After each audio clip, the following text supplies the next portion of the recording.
titiknya kosong di layar HP.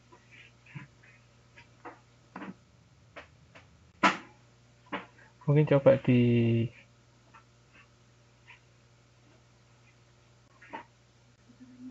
kalau dari FB apakah bisa terlihat jelas, Bu?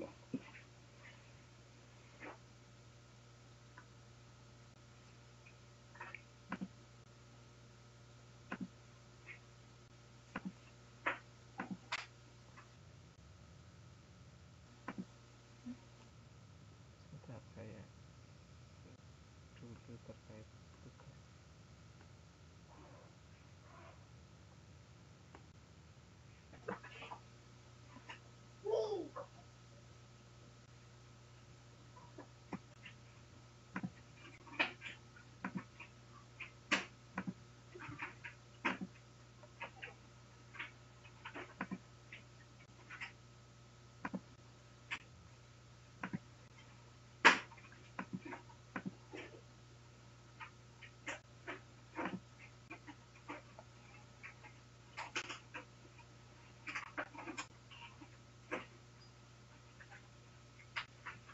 Bapak Ibu mohon feedbacknya melalui mikrofon.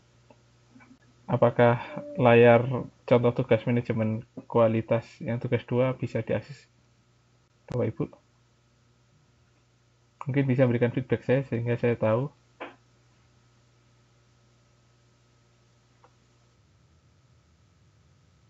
Pak Cinta Adi, apakah bisa diakses, Pak?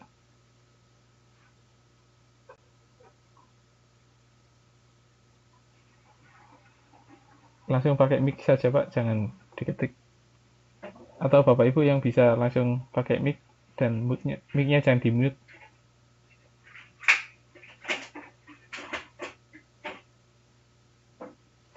Oke. Jadi ya yang ini adalah contoh yang sesuai dengan harapan saya. Cuma memang di sini tidak menunjukkan adanya data yang di luar batas kendali. Ya, Bapak Ibu bisa melihat bahwasanya di sini yang ditampilkan.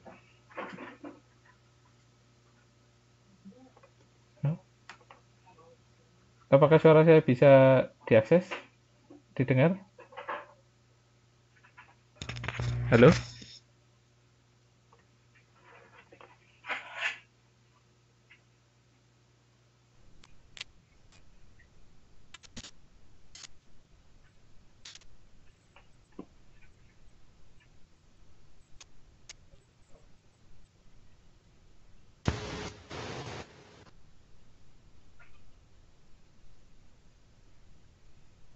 Mohon maaf Bapak Ibu. Oh bisa. Baik, saya lanjutkan. Ya, pada hakikatnya peta kendali itu dalam konsep manajemen kualitas, dia merupakan salah satu alat untuk pengendalian kualitas. Nah, peta kendali ini merupakan salah satu konsep yang sesuai dengan filosofi yang terkait manajemen kualitas yang dimunculkan oleh Edward Deming. Nah, peta kendali ini digunakan oleh perusahaan untuk memonitor kualitas produk mereka. Jadi ketika mereka memproduksi produk mereka dalam keseharian mereka, mereka memonitor bagaimana hasil produk mereka, tingkat keseragamannya itu seperti apa. Nah, berdasarkan hal tersebut, mereka memvisualkan data tersebut dalam bentuk grafik. Nah, grafik tersebut biasanya kita sebut sebagai peta kendali. Nah, di sini yang dicontohkan, yang ditampilkan dalam contoh ini adalah peta kendali yang namanya peta kendali U. Sebenarnya secara umum ada dua peta kendali, yaitu peta kendali variabel dan peta kendali atribut. Peta kendali variabel itu adalah peta kendali yang kita bisa mengukur secara langsung atribut pada produk. Contohnya, ketika kita ingin menganalisis kualitas produk berdasarkan panjang, lebar, kemudian ketebalan, itu kita bisa mengukur secara langsung dimensi panjang produk, dimensi lebar produk, atau dimensi jari-jari atau radius atau diameter produk, atau dimensi ketebalan produk, yang mana kita bisa mengukur secara langsung. Itu biasanya kita kategorikan sebagai, untuk menganalisisnya kita kategorikan menggunakan peta kendali variabel. Nah, peta kendali variabel ini bisa dalam bentuk peta kendali X, itu untuk menganalisis rata-rata.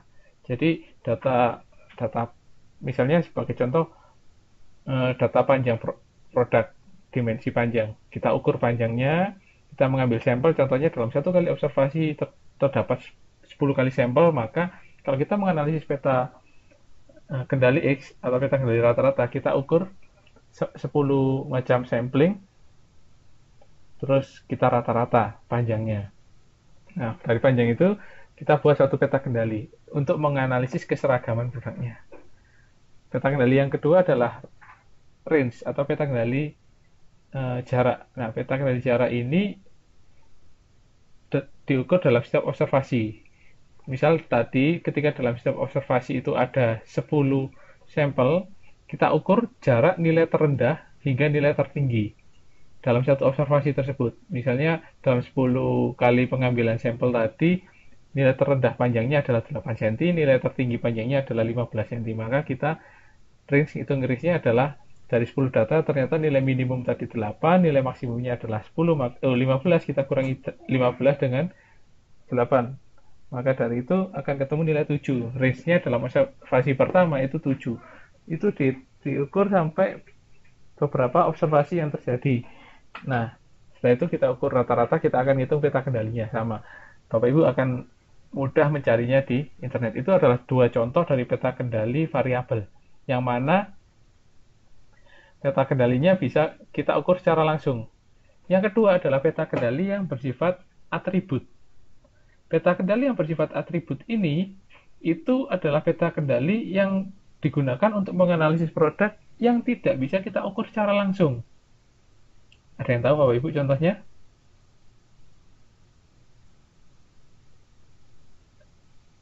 Yang tidak bisa kita ukur secara langsung contohnya adalah keretakan. Ketika kita buat produknya retak. Ya kita hanya bisa memvisualisasikan, oh ketika di sana ada retakan, oh berarti itu reject. Misalnya kita membuat memproses pewarnaan kain, ketika ada ketidakrataan pewarnaan pada kain tersebut, oh ada reject di sana. Tapi kan kita tidak bisa menghitung, mengkuantifikasikan. Kita hanya tahu, oh di sana ada noda, oh di sana ada suatu ketidakrataan. Itu peta kendali atribut. Nah, peta kendali yang ada dalam contoh ini adalah salah satu bentuk dari peta kendali atribut. Contoh dari macam-macam dari peta kendali atribut itu sebenarnya ada 4 macam. Yang pertama adalah peta kendali P, yang kedua peta kendali NP, yang ketiga adalah peta kendali C, dan keempat adalah peta kendali U. Nah, peta kendali U itu contoh ini. Kalau kita lihat di sini, peta kendali U itu dihitungnya adalah biasanya berdasarkan dalam satu dimensi produk, misalnya dalam kain, dalam satu lembar kain, ukuran tertentu ada berapa macam reject. Itu akan bisa dianalisis pakai peta kendali U. Kita lihat di sini ada yang namanya UCL. UCL itu adalah batas kendali atas, Bapak Ibu. Dan di bawahnya tidak muncul, tapi sebenarnya yang paling bawah itu adalah LCL.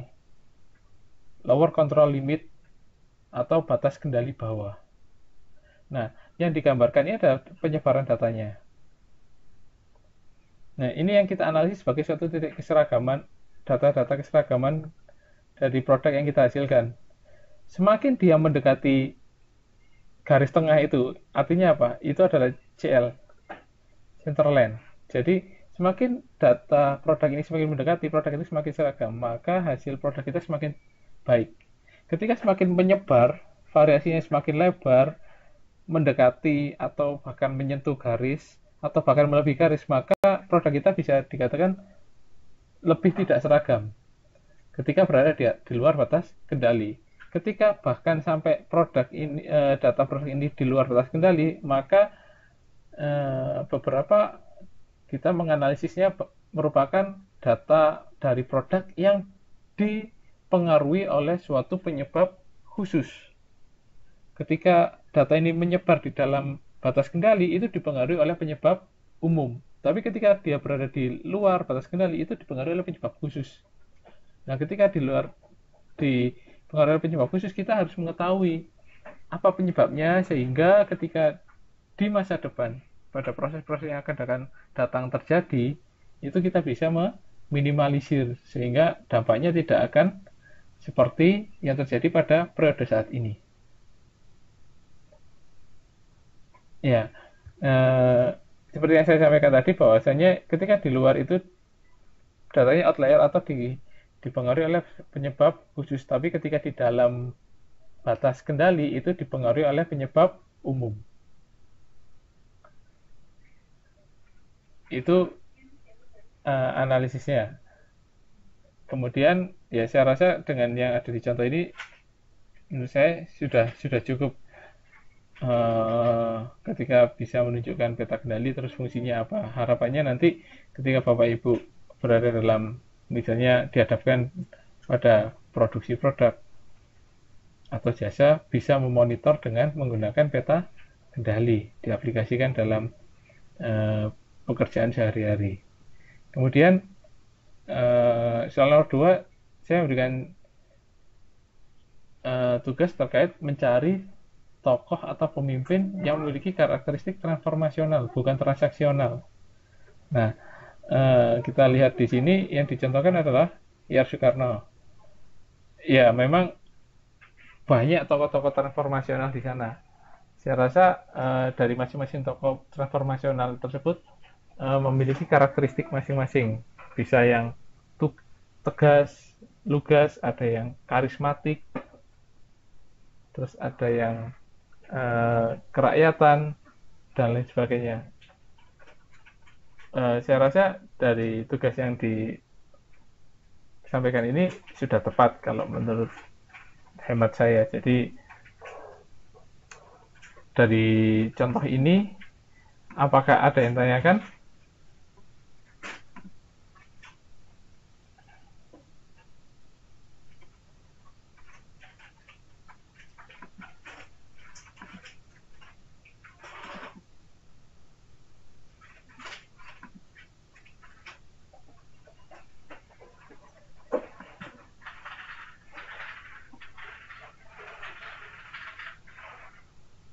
Ya, bagi yang belum mengumpulkan tugas, tidak apa-apa kan saya ngomongnya sampai hari ini.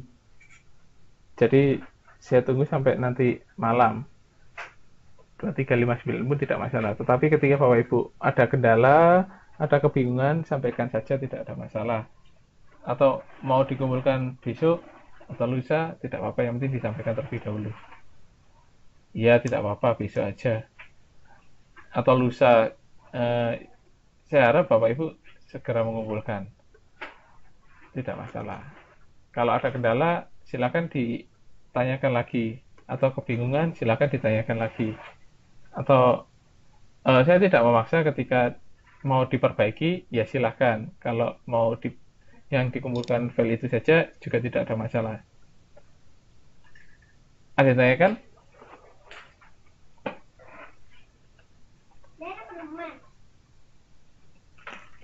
Iya, tidak apa-apa, Bu. Tidak masalah, yang penting nanti dikerjakan. Saya harap dari pembahasan tugas yang kemarin, Bapak Ibu punya gambaran. Kalau Bapak Ibu masih ada yang ingin ditanyakan, saya persilahkan. Atau masih ada yang bingung, saya persilahkan. Atau ingin menggali lebih dalam terkait penggunaan peta kendali tersebut, tidak ada masalah. Saya persilahkan.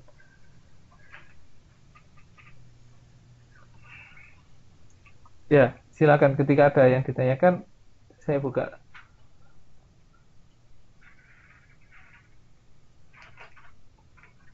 Bu Gusnul, suara saya masih tidak bisa didengar.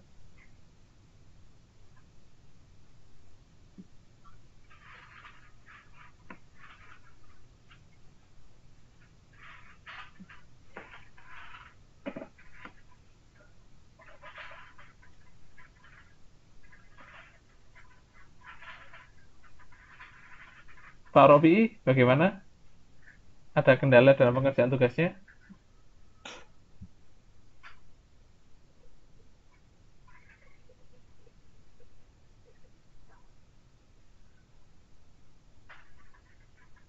atau Pak Robi tidak bisa akses file presentasi atau PPT saya?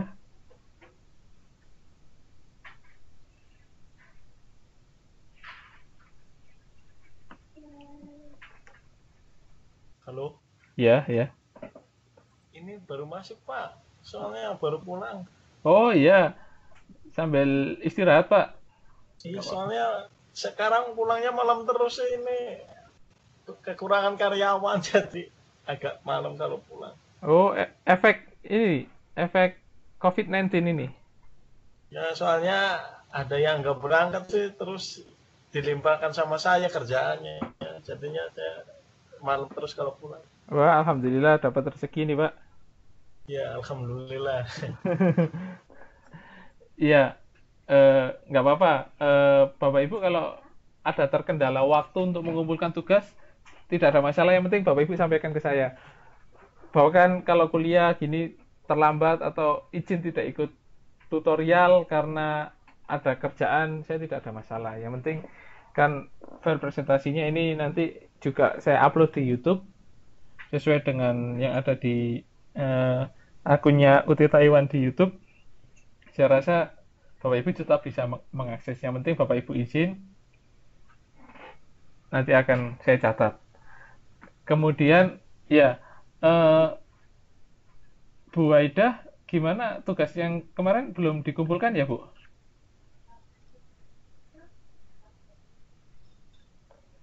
Ini buat teman-teman yang belum ini download file tadi saya udah di-share di grup PPT pertemuan malam ini. Oh iya, terima kasih Pak. Ya, sama-sama. Ya, saya agak kesulitan mengupload di Facebooknya.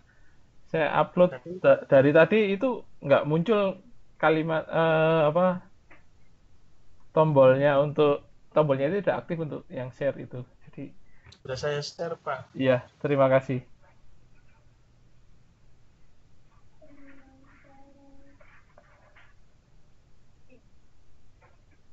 Bu Aida mungkin kalau eh, masih bermasalah dengan alat atau dengan laptop, ya mungkin jenengan tidak perlu ketik lah, jenengan tulis tangan aja. Nanti jangan foto, jangan kirimkan ke saya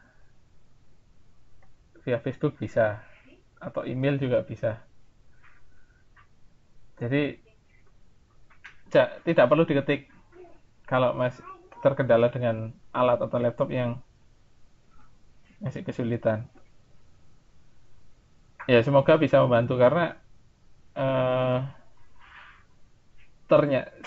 ternyata nilai tugas dari yang saya berikan ini juga cukup mempengaruhi untuk penilaian Bapak Ibu.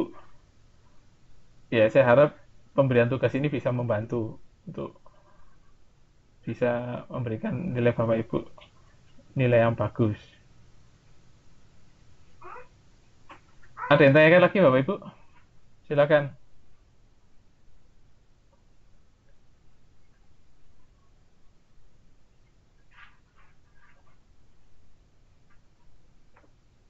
Iya, selama iya benar. Selama Bapak Ibu mengikuti perkuliahan atau mengumpulkan tugas, saya rasa ya saya harapannya Bapak Ibu memiliki nilai yang bagus.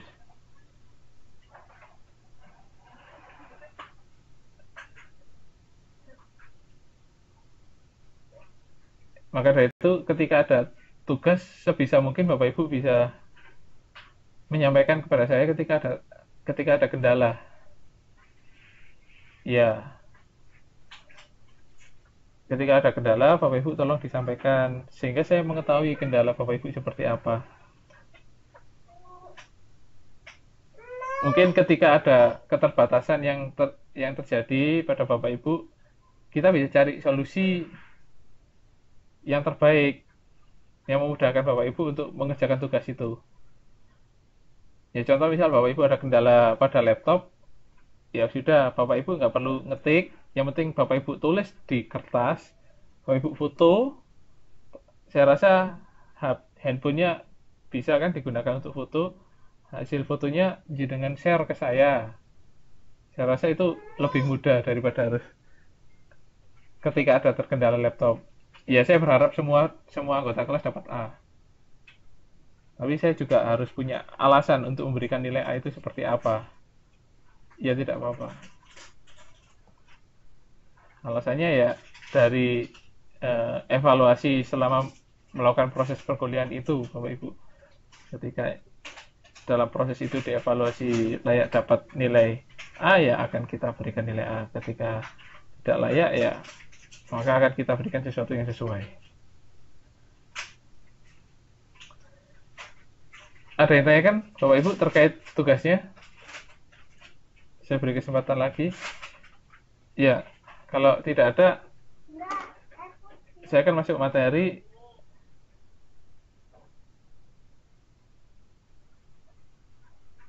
Kalau misalnya ada, nanti silakan ditanyakan di luar jam ini. Atau kalau mau ditanyakan di forum ini juga tidak ada masalah. Nanti langsung saja disampaikan. Ya, saya lanjutkan materi terkait kepemimpinan minggu lalu. Kita akan bahas terkait konflik. Bapak Ibu pernah nggak mengalami konflik dalam dunia kerja? Konflik itu ada yang positif, ada yang negatif. Kalau kita memandang segala sesuatu konflik itu dengan baik, positif, ya hasilnya juga akan baik. Contohnya adalah konflik persaingan. Ya, nanti akan saya sediakan waktu untuk Bapak Ibu cerita. Tapi saya beri garis besar terlebih dahulu. Konflik persaingan. Misalnya saya bersaing dengan teman saya, tapi bersaingnya secara positif. Tujuannya adalah untuk menunjukkan kinerja yang baik. Nah, itu positif. Kita bersaing secara positif, kita memberikan kinerja kita yang dengan menunjukkan kinerja yang baik, rekan kerja kita juga menunjukkan kinerja yang baik, sehingga dalam proses bekerja itu akan memunculkan suatu atmosfer kerja yang baik. Tapi ketika pada kondisi yang lain adanya persaingan tersebut memunculkan sesuatu, menghalalkan segala cara, melakukan praktek-praktek yang tidak baik untuk menunjukkan atau memenangkan persaingan, itu pasti sesuatu yang tidak baik atau konflik yang berujung negatif. Ya, dalam analisis model konflik yang Bapak Ibu lihat dalam materi ini, ada dua pertimbangan yang terdiri dari sumbu X dan sumbu Y. Pada sumbu X ini adalah menganalisis tingkat ketegasan. Ketika ketegasannya itu berada di level yang tinggi, itu kita akan cenderung berkompetisi, competing. Tapi ketika ketegasan itu berada di level rendah, kita akan cenderung untuk menghindari.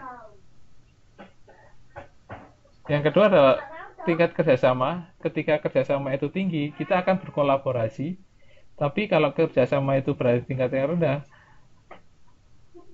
tetapi kita memiliki ketegasan tinggi, akan terjadi kompetisi, competing. Kalau kita tidak memiliki ketegasan, kita tidak memiliki kemampuan untuk bekerja sama, maka kita akan cenderung untuk menghindar. Ya, silakan Bapak Ibu.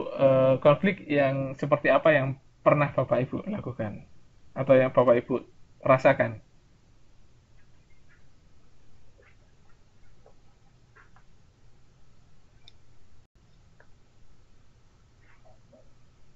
Ya, ya terserah.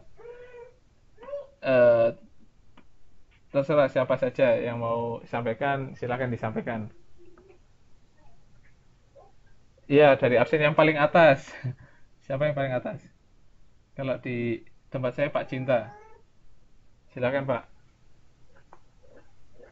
Halo, Assalamualaikum warahmatullahi wabarakatuh. Apakah bisa dengar? Iya, bisa dengar.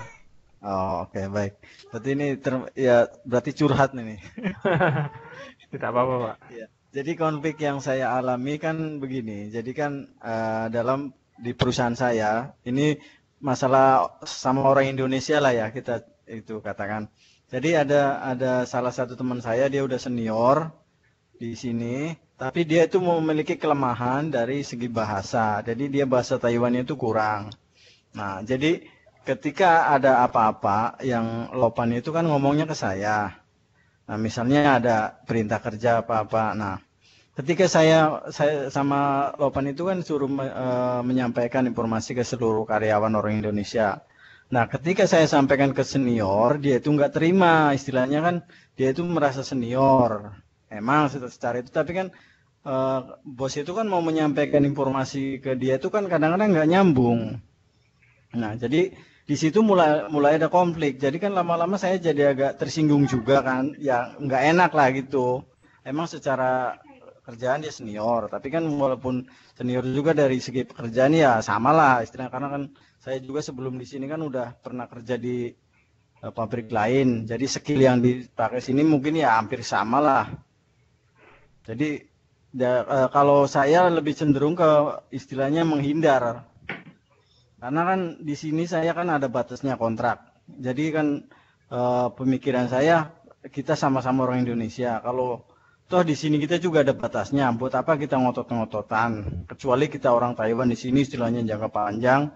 Mungkin kan ada jenjang karir apa. Kalau kita di sini istilahnya walaupun kita ngotot juga kan tetap aja nggak ada jenjang karir gitu-gitu aja. Jadi daripada itu ya saya kadang-kadang lebih baik mengalah lah, avoiding, menghindari. Ya itu saja dari Baik. saya. Sekian, terima kasih. Assalamualaikum warahmatullahi wabarakatuh. Waalaikumsalam warahmatullahi wabarakatuh.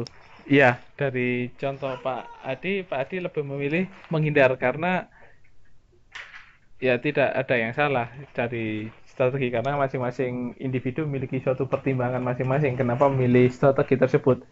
Tetapi harapannya ketika diambil jalan tersebut, suasana atau lingkungan kerja itu menjadi tetap kondusif. Jangan ketika ada konflik kan ada sesuatu yang tidak kondusif. Kemudian dicari suatu strategi untuk penyelesaian, tapi ketika ada suatu strategi yang dilakukan, situasi kerja tetap tidak kondusif. Itu menjadi tetap tidak baik karena tentu kalau kita kerja itu kan yang menurut saya pahami ada suatu pengaruh lingkungan kerja terhadap motivasi kerja. Nah, ketika kita berada dalam lingkungan kerja yang membuat kita tidak nyaman, motivasi kerja kita itu akan cenderung menurun. Ketika motivasi kerja kita akan cenderung menurun, maka produktivitas kita dalam bekerja juga akan menurun. Ya tidak ada masalah. Entah mau strategi apapun, yang penting adalah bagaimana Bapak Ibu bisa menghandle sehingga suasana kerja itu tetap bisa mendukung kenyamanan Bapak Ibu dalam bekerja. Baik, berikutnya yang mau menyampaikan Bu Endang, silakan.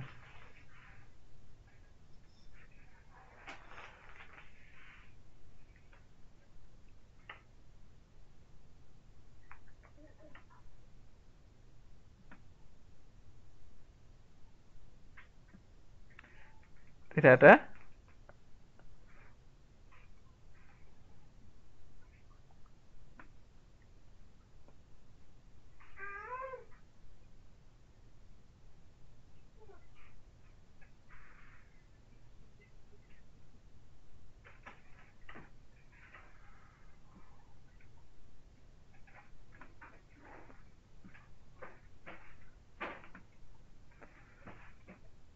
Ya, ya nggak apa-apa.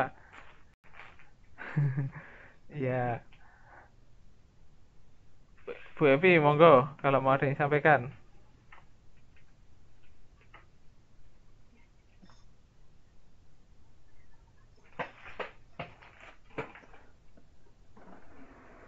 Ya, kalau tidak ada random aja silakan. Atau Pak Rofi'i, silakan Pak. Halo, Assalamualaikum warahmatullahi wabarakatuh. Waalaikumsalam warahmatullahi wabarakatuh. Ya, mungkin kendalanya ya kayak ya sama seperti Pak Adi lah dari orang Indonesia. Pertama datang ke sini itu awal bos ngambil orang Indonesia itu pertama kali saya 2 orang. Pertama kali itu biasanya ngambil orang Vietnam, terus mencoba ngambil orang Indonesia 2 orang. Terus terbang bareng ke sini, dan di sini itu dikasih ibaratnya training percobaan. Itu di sini ada 4 mesin, terus 4 mesin dicoba satu-satu siapa yang bisa siapa yang nggak bisa. Tapi pada waktu itu karena teman saya itu lebih dewasa umurnya, terus saya masih kecil, dia itu ibaratnya lebih sok mengerti lah kayak gitu. Ibaratnya dia ceritanya ya terlalu tinggi, terus dicoba belajar mesin di sini, sedangkan mesinnya seperti komputer, ibaratnya pengaturannya itu bahasa Inggris sama bahasa Taiwan. Berhubung saya sudah mengerti, ibaratnya sedikit-sedikit mengerti di dalam komputer, jadi nggak beda jauh ibaratnya cara mengaturnya. Jadi saya lebih mengerti dahulu dari mesin ke-1 ke mesin 2, terus dia itu nggak bisa-bisa. Nah setelah itu bos itu ada, maksudnya beda melakukan, ibaratnya memberi sesuatu, ibaratnya saya lebih banyak, dia sedikit kayak gitu. Terus dia langsung beda, sikapnya langsung beda, ibaratnya menjauh ya, seperti persaingan. Terus berhubung ibaratnya saya meskipun kecil kan, saya ibaratnya langsung menegur, ibaratnya di sini cuma berdua, kalau ibaratnya permusuhan itu tidak baik lah. Jangan dari Indo terbang berdua, di PT berdua, ibaratnya proses ke sini. Terus kalau ada masalah entah salah paham apa, tinggal dibicarakan saja kayak gitu. Karena di sini cuma berdua, kalau permusuhan nggak bagus lah. Lagian kita kan pertama kali ibaratnya datang ke sini sama-sama pertama kali, bos pertama kali ngambil orang Indo, jadi kita harus bisa membuktikan bahwa orang Indo itu bagus kan. Tapi dia karena sifatnya udah, ya bukan sifatnya, maksudnya umurnya udah dewasa lah, jadi dia kalau saya ngomongin selalu nggak terima kayak gitu. Terus ya saya pun menghindar kejadian hal-hal yang tidak diinginkan, jadi ya masing-masing aja lah. Karena dari percobaan dari mesin 1 ke mesin 2, mesin 3 sampai mesin 4 itu saya dipindah-pindah, alhamdulillah bisa. Karena dalam pengaturan kecepatan, terus dalam pengaturan pemanas itu kan seperti komputer lah, jadi saya sudah paham betul, langsung mengerti, nggak butuh waktu lama. Jadi saya langsung ya dipercaya, ya sampai sekarang ibaratnya saya paling lama di sini, tapi saya nggak seperti ibaratnya saya paling lama ibaratnya ngatur-ngatur apa, jadi ya sama-sama belajar. Kalau ibaratnya ada orang baru ya tetap saya ibaratnya ajarin, nggak terlalu ibaratnya jadi raja kasarnya, jadi sama-sama belajar. Cuma kalau ada hal-hal yang ibaratnya susah diatur, saya langsung serahkan lagi ke bos, biar bos telepon itu agensi kayak gitu aja ya. Sama seperti Pak Adi, ibaratnya cari aman biar kita itu tidak ada problem lah. Mungkin itu aja Pak, terima kasih. Iya, sama-sama. Bagus ya, berarti Pak Robi ini luar biasa ya, memiliki learning curve. Kalau dalam bahasa teknik industri atau industrial management itu ngomongnya learning curve. Kurva pembelajarannya bagus. Jadi nggak perlu waktu lama, tapi sudah bisa memahami tugas yang diberikan oleh pimpinan. Ya, saya lihat cara yang dilakukan Pak Robi juga baik, mencoba untuk melakukan kolaborasi, mencoba untuk mengakomodasi, tapi yang di pihak yang lainnya ternyata tetap tidak bisa. Akhirnya ya tidak ada cara yang lain selain avoid atau menghindar. Ya tidak ada masalah. Yang penting Pak Rofi sudah mengetahui porsinya sampai sejauh mana yang akan dilakukan terkait permasalahan atau konflik yang dihadapinya. Ya, Pak Sugiyanto, silakan. Assalamualaikum warahmatullahi wabarakatuh, Pak. Waalaikumsalam warahmatullahi wabarakatuh. Apakah kedengaran dengan jelas? Dengar. Ya, ya untuk pengalaman saya sendiri untuk hal terjadinya konflik itu untuk di dunia kerja waktu di Taiwan, yaitu sering kali terjadi ketika ada kesalahan dalam hal proses produksi. Biasanya hasil proses produksi itu yang berupa tahu dan susu kedelai itu terkontaminasi bakteri. Dari hal itu, kayak saya sendiri di bagian produksi, dari bagian operator produksi atau pengolahan. Sedangkan di bagian lain ada yang di bagian packing, di bagian pengecekan, dan lain sebagainya itu ketika barang itu sudah dikirim ke pihak konsumen itu, tiba-tiba dari sana ada komplain bahwa ketika waktu dicek di sana, susu kedelai itu terkontaminasi. Dan kami sebagai karyawan, khususnya sesama karyawan Indonesia itu saling menyalahkan. Baik dari pihak ya saya sendiri, operator produksi atau bagian yang lain itu saling menyalahkan. Ya, ibaratnya katanya bagian produksi itu kurang teliti, ada kotoran atau apa, kurang bersih gitu. Bagian packing itu juga sama kurang teliti dalam pengecekan, dan bagian pengecekan juga, bagian gudang juga sama gitu. Sampai ke konsumen kok bisa terkontaminasi gitu. Ya, tapi setelah itu ya kami setelah kembali ke mes ya kan, mesnya bareng-bareng itu khusus untuk orang Indonesia itu, karyawan Indonesia itu bareng. Habis itu ya saling musyawarah, saling ini mendiskusikan bagaimana baiknya kita bekerja sama dalam tim gitu, biar hal-hal yang telah terjadi yang nggak baik itu, yang sampai terkontaminasi itu bisa diatasi, biar nggak lagi terjadi hal seperti itu. Dan alhamdulillah ya dengan berjalannya waktu, hal-hal seperti itu semakin bisa dihindari, semakin berkurang.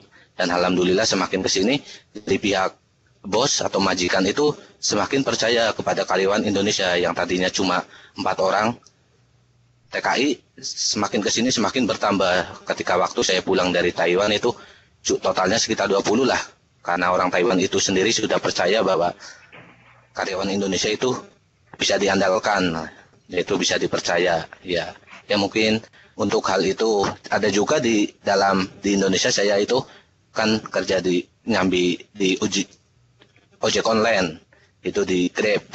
Dalam hal konflik itu sering terjadi, yaitu diantaranya ada masalah orderan dari pihak satu. Biasanya driver lain itu ketika kita lagi ramai orderan, pihak lain itu seperti berprasangka buruk, kita memakai tuyul atau apa, itu dalam bahasa gaulnya memakai tuyul atau memakai itu titik GPS, sehingga kita sering dapat orderan, sedangkan yang lain jarang dapat orderan. Kadang sesama driver itu saling prasangka buruk, dikira kita nggak jujur atau nggak sportif dalam bekerja gitu. Ya itu mungkin pengalaman saya, Pak. Kurang lebihnya mohon maaf.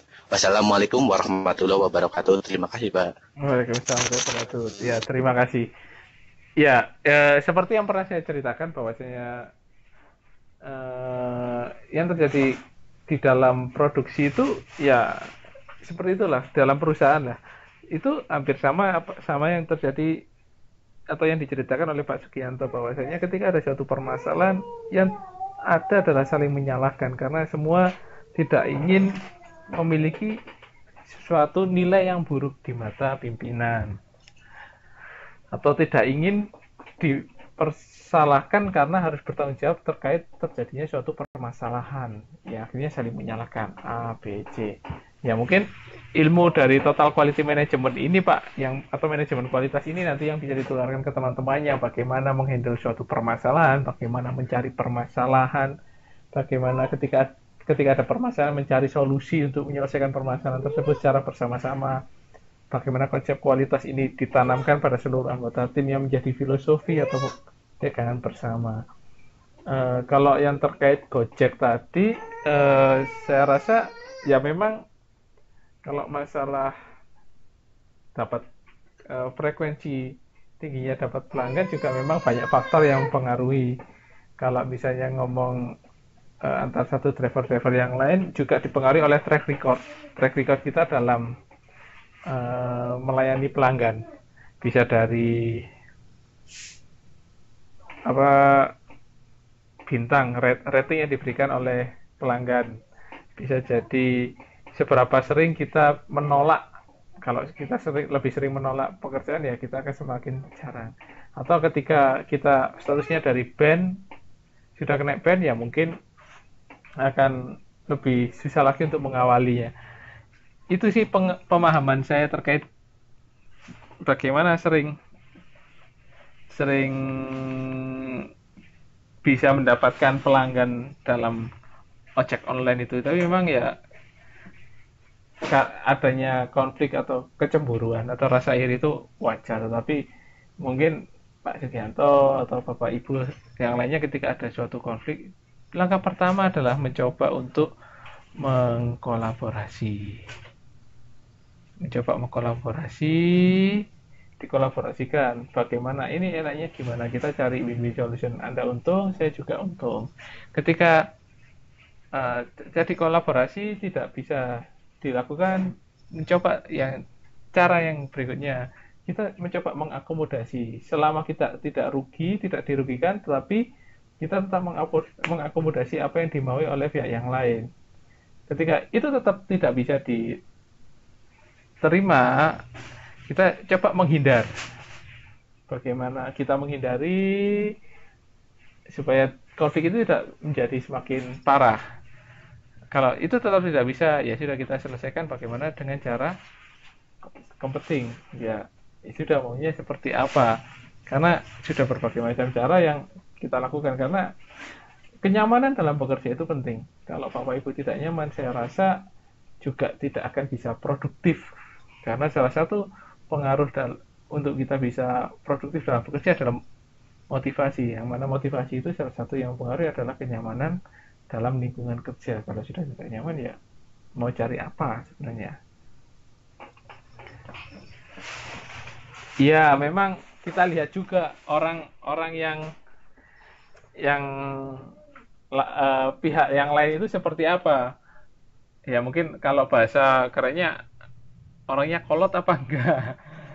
Ya close minded lah bahasa kerennya. Kalau orangnya kolot apa enggak, wah itu juga lihat lagi. Tapi yang pasti dalam segala aktivitas yang kita lakukan dalam bekerja itu pasti akan menghadapi suatu konflik. Dan itu juga setiap individu dari kita pasti memiliki strategi masing-masing.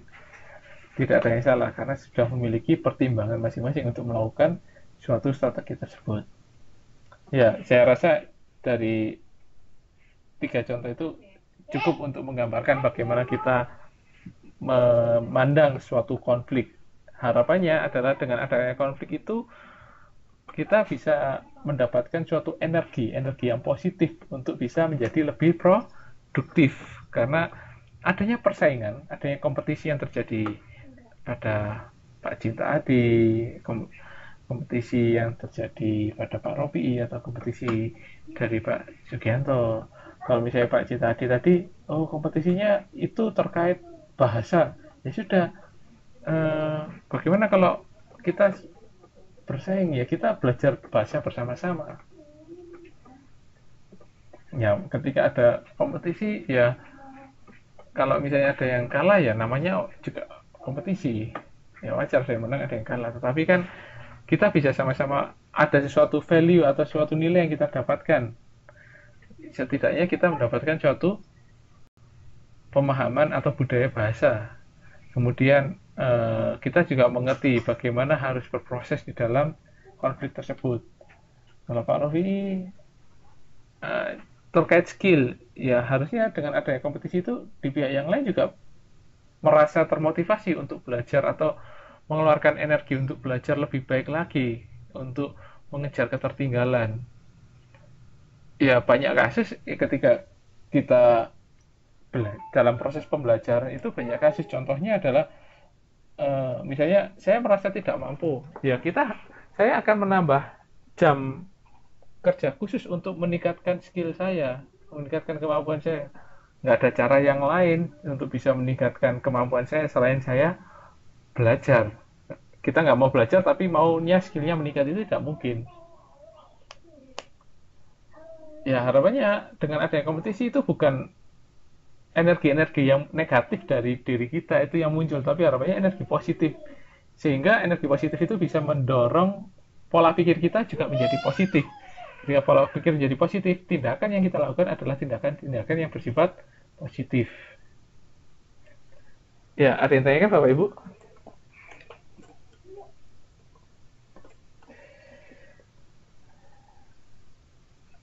Ya, akhirnya kembali ke individu masing-masing. Tapi harapannya dengan setelah pelajari ini, Bapak Ibu memandang suatu konflik itu bukan sesuatu yang cenderung mengancam, tapi kita bisa mengambil suatu value atau nilai-nilai positif dari adanya konflik untuk menumbuhkan atau meningkatkan kemampuan atau meningkatkan kepribadian atau soft skill kita dalam menghadapi konflik.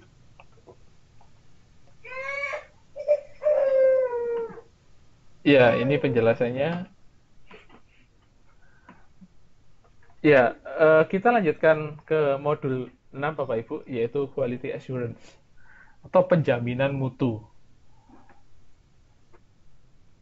Bapak Ibu tahu ketika Bapak Ibu membeli produk pasti ada suatu pertanyaan. Pertanyaannya apa? Seberapa yakin ketika saya membeli produk ini, produk yang saya beli ini benar-benar berkualitas. Bagaimana Bapak Ibu tahu bahwasanya produk yang Bapak Ibu beli atau Bapak Ibu konsumsi itu produk yang berkualitas? Tentu produk tersebut telah memenuhi indikator tertentu. Nah, ada indikator tertentu ketika suatu produk itu melalui tahapan proses pengendalian yang benar, maka ada suatu label tertentu, QC Pass, ada label QA Garanti, atau ada label sertifikasi tertentu yang menggunakan bukan lembaga internal, lembaga internal, tapi lembaga eksternal seperti ISO atau standar nasional Indonesia yang Bapak Ibu ketahui. Kalau beli produk harus bersertifikasi nasional Indonesia, ada SNI-nya. Itu salah satu indikator bahwasanya produk yang kita beli atau yang kita konsumsi itu telah memenuhi standar tertentu yang telah ditetapkan untuk produk tertentu. Misalnya ketika kita membeli produk susu, ketika telah memenuhi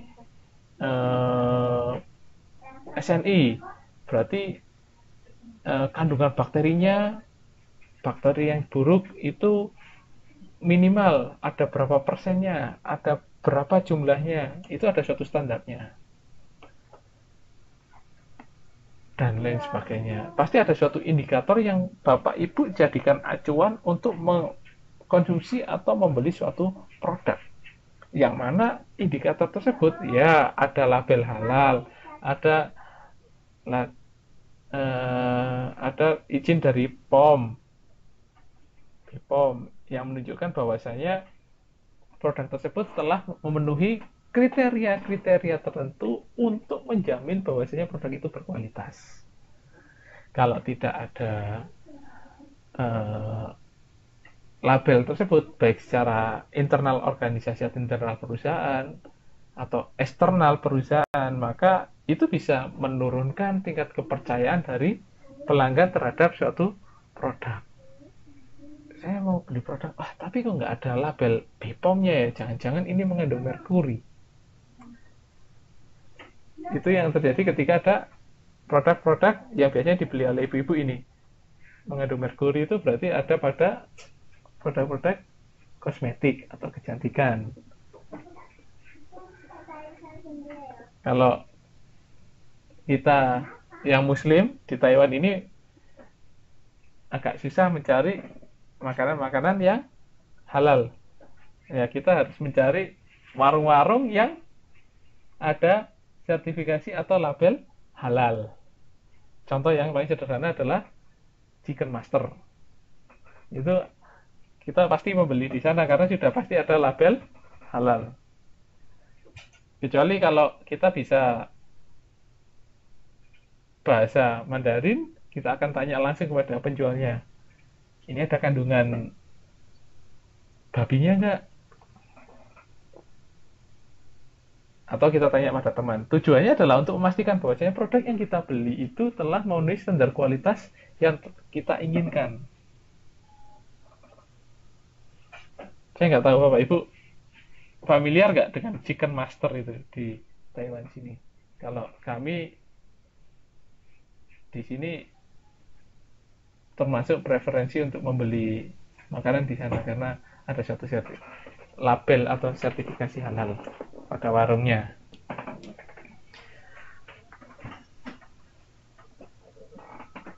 Iya, iya di warung Indo di Zhongli dekat masjid. Ya, ketika saya pun kalau misalnya beli bahan makanan pun juga di masjid besar atau di Grand Mosque itu setelah sholat Jumat juga banyak penjual makanan atau bahan-bahan mentah yang halal atau daging namanya. Ya, tujuannya adalah produk yang dihasilkan perusahaan itu seragam. Oh, bukan seragam, beragam. Nah, ya toko Indo Sakura bisa. Produk yang dihasilkan perusahaan itu beragam. Karena beragam ya kita ada tipe kesalahan dua yang pernah saya sebutkan. Bahwasanya pelanggan itu memungkinkan sekali menerima produk yang reject. Nah, ketika pelanggan tidak ingin menerima resiko menerima produk reject, maka pelanggan itu butuh suatu kepastian. Bagaimana perusahaan itu memberi kepastian pada pelanggan? Yaitu dengan adanya memberikan suatu label. Label penjaminan kualitas. Kemudian, ya, kalau kita ngomong keragaman yang di luar batas toleransi, tadi hubungannya adalah dengan menggunakan peta kendali. Apakah keragaman atau keseragaman produk atau penyebaran data produk itu berada di luar batas kendali. Ketika di luar batas kendali, maka itu sudah tidak seragam lagi produk tersebut. Menjadi beragam. Ya, maka itu kenapa sebelum masuk ke sini, Bapak Ibu, saya beri tugas untuk memahami peta kendali terlebih dahulu, karena ada parameter keragaman produk. Jadi Bapak Ibu perlu memastikan bahwasanya produknya tidak beragam, tetapi produknya bersifat seragam dalam sisi produsen. Tentunya ketika ada keragaman atau keberagaman produk,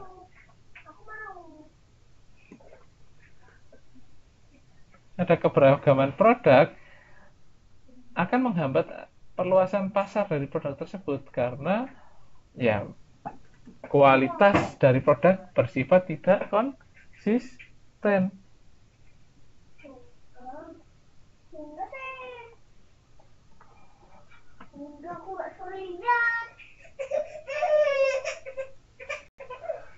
Ya, penjaminan kualitas produk atau jasa dilakukan dengan cara mengadakan penilaian kualitas dari produk atau jasa yang dimaksud. Jadi ada suatu spesifikasi, indikator spesifikasi yang dijadikan acuan. Tujuannya adalah untuk melakukan penjaminan kualitas. Dan harapannya penilaian tersebut dilakukan secara objektif. Bila penilaian itu dilakukan secara objektif, maka bukan secara subjektif, sehingga untuk memenuhi penilaian yang dilakukan pada aspek-aspek tertentu pada seorang produsen yang menghasilkan produk dalam suatu perusahaan.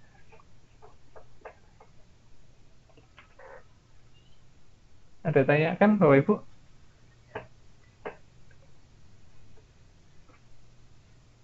Silakan Bapak Ibu ketika ada yang tanyakan.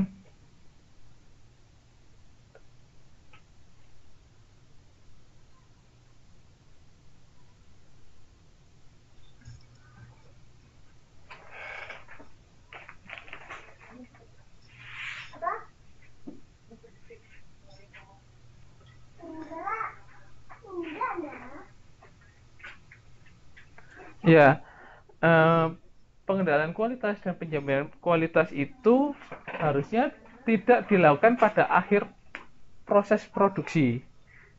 Harusnya penjaminan kualitas itu dilakukan mulai awal, baik dari saat material itu sampai pada gudang bahan baku. Semua proses yang dilakukan itu butuh suatu penjaminan kualitas. Harapannya ketika setiap proses itu dilakukan dengan cara yang benar, sesuai dengan apa yang telah ditetapkan atau direncanakan sebelumnya, harapannya produk yang dihasilkan, yang diproses di dalamnya itu telah memenuhi kaidah spesifikasi yang telah ditetapkan.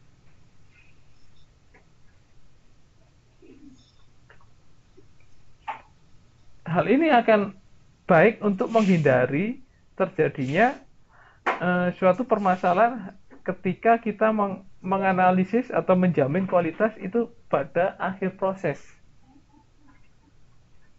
Tentunya akan banyak permasalahan yang muncul ketika analisis atau penjaminan kualitas itu hanya dilakukan pada akhir proses produksi. Tujuannya sebenarnya kalau kita analisis adalah penjaminan kualitas itu kan salah satu bagiannya adalah pengendalian kualitas. Pengendalian kualitas itu masuk di dalam bagian yang di dalam pengendalian kualitas itu ada yang namanya inspeksi. Inspeksi itu bagi perusahaan tertentu itu tidak memberikan suatu nilai tambah. Bapak Ibu menganalisis, membandingkan produk dengan spesifikasi yang ditentukan terkait kualitas, itu kan tidak memberikan suatu nilai tambah pada produk. Tetapi aktivitas itu diperlukan. Aktivitas tersebut itu perlu tujuannya adalah untuk menjamin bahwasanya produk itu berkualitas. Maka kalau kita belajar sistem produksi bersih yang kemarin, Lean Manufacturing, itu ada yang dinamakan NBNV atau Necessary but Non-Value Added. Aktivitas tersebut penting tetapi tidak memberikan nilai tambah pada produk. Jadi karena beberapa perusahaan menilai bahwasanya aktivitas pemeriksaan, aktivitas yang dilakukan untuk memeriksa produk itu tidak memberikan nilai tambah, maka karena tidak memberikan nilai tambah, beberapa perusahaan atau beberapa organisasi itu memandang bahwasanya aktivitas itu tidak perlu dilakukan terlalu banyak. Tapi aktivitas ini harusnya penting. Tujuannya adalah untuk menjamin produk yang dihasilkan. Jadi sampai kapan kita bisa menjamin kualitas di produk? Sampai produk itu diterima oleh pelanggan, diterima dan dikonsumsi atau digunakan oleh pelanggan. Kita harus menjamin. Bahkan aktualnya ketika produk itu digunakan, ada permasalahan, kita juga tetap menjamin ada suatu proses penjaminan kualitas. Hubungannya adalah dengan adanya komplain, adanya permasalahan ketika produk itu digunakan oleh pelanggan. Ya, kegiatan penjaminan ini tidak hanya fokus pada penjaminan kualitas, yang mana penjaminan kualitas ini memiliki sudut pandang hanya tertumpu pada produk. Tetapi penjaminan kualitas ini atau penjaminan atau dalam bahasa lainnya adalah assurance, ini juga bisa dilakukan pada departemen atau fungsional-fungsional perusahaan yang lain. Contohnya yaitu terjadi pada departemen pemasaran, melakukan penjaminan dengan mengadakan pengujian pasar. Biasanya ketika kita akan memasarkan suatu produk secara massal, sebelum dipasarkan kita harusnya menguji produk itu apakah bisa diterima pasar apa tidak. Tujuannya selain itu adalah untuk menjamin ya produk ini sesuai dengan ekspektasi pelanggan untuk memenuhi needs, kebutuhan. Karena yang kita penuhi adalah kebutuhan. Walaupun setelah kebutuhan dari pelanggan itu muncul apa yang namanya suatu keinginan akan mengkonsumsi produk tertentu. Kemudian kita harus menjamin produk kita juga bisa bersaing di pasar. Indikatornya adalah kita melakukan benchmarking. Kita membandingkan dengan kompetitor kita. Seberapa berkualitas produk kita untuk bisa bersaing dengan kompetitor. Nanti di materi berikutnya, setelah materi ISO, nanti ada alat-alat untuk pengendalian kualitas. Itu ada salah satu alat yang namanya HOQ atau House of Quality. Nah, dalam membangun atau dalam rumah kualitas tersebut ada yang namanya tekniknya benchmarking. Kita memastikan bahwasanya kebutuhan pelanggan itu bisa benar-benar dipenuhi oleh perusahaan kita. Yang pertama, dasarnya kebutuhan yang bisa dipenuhi oleh perusahaan, oleh produk yang kita buat pada perusahaan kita. Yang kedua adalah ketika kita membuat suatu produk, atribut yang digunakan untuk memenuhi kebutuhan pelanggan tadi, kita yakinkan bahwasanya atribut itu lebih unggul daripada kompetitor kita. Sehingga kita bisa memastikan bahwasanya produk yang kita jual atau kita kirim ke pelanggan itu telah memenuhi suatu syarat penjaminan. Kemudian adanya monitoring terhadap produk yang telah dipasarkan. Tujuannya adalah menjamin bahwasanya produk itu tetap bisa bertahan dalam pasar. Biasanya kita tahu ketika kita menjual produk, seberapa besar pelanggan itu kembali ke perusahaan kita untuk membeli produk kita lagi.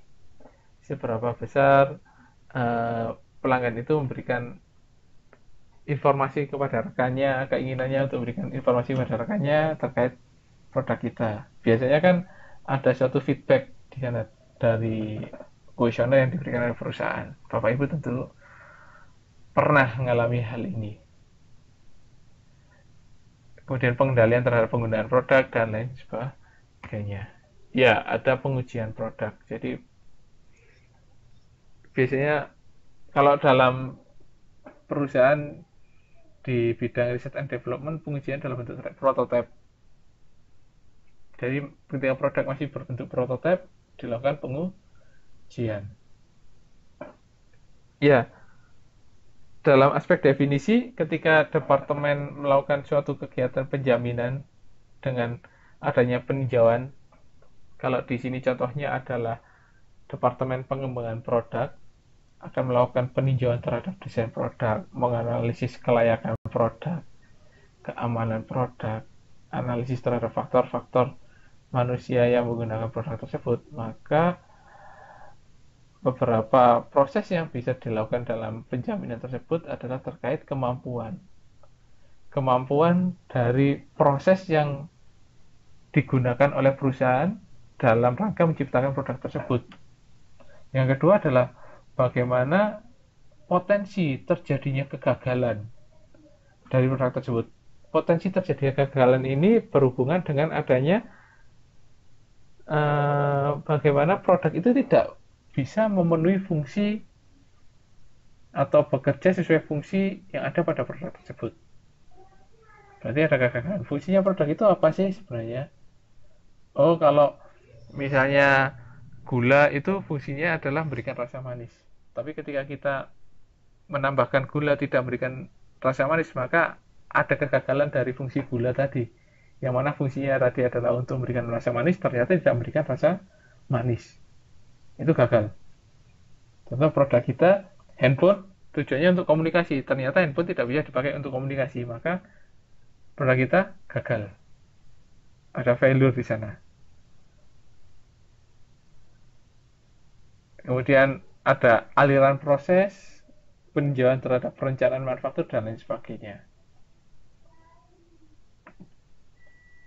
Ya, penjaminan kualitas merupakan kegiatan untuk memberikan bukti untuk membangun kepercayaan bahwa kualitas dapat berfungsi secara efektif. Bapak Ibu dari definisi ini pasti memahami bahwasanya dengan adanya penjaminan kualitas, kita bisa lebih meyakinkan pelanggan kita untuk percaya bahwa produk kita itu akan memiliki fungsi, memenuhi ekspektasi dari mereka atau pelanggan. Menurut Elliot, penjaminan kualitas merupakan seluruh rencana dan tindakan yang sistematis.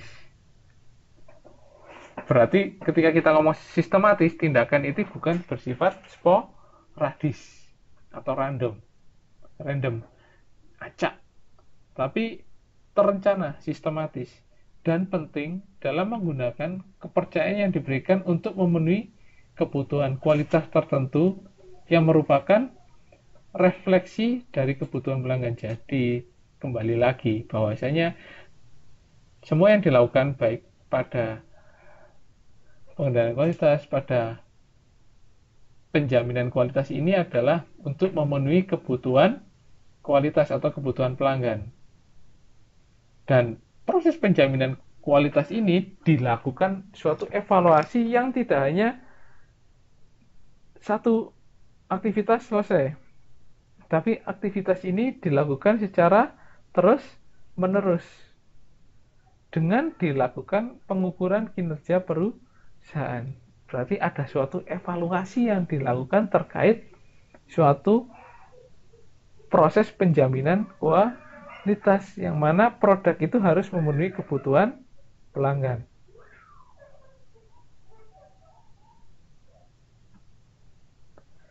Tujuan atau manfaat yang diperoleh dengan melakukan suatu penjaminan kualitas yang pertama, membantu perbaikan dan peningkatan secara terus-menerus dan berkesinambungan melalui praktek yang terbaik dan mau mengadakan inovasi. Jadi, ketika kita menjamin kualitas, berarti ada suatu perbaikan.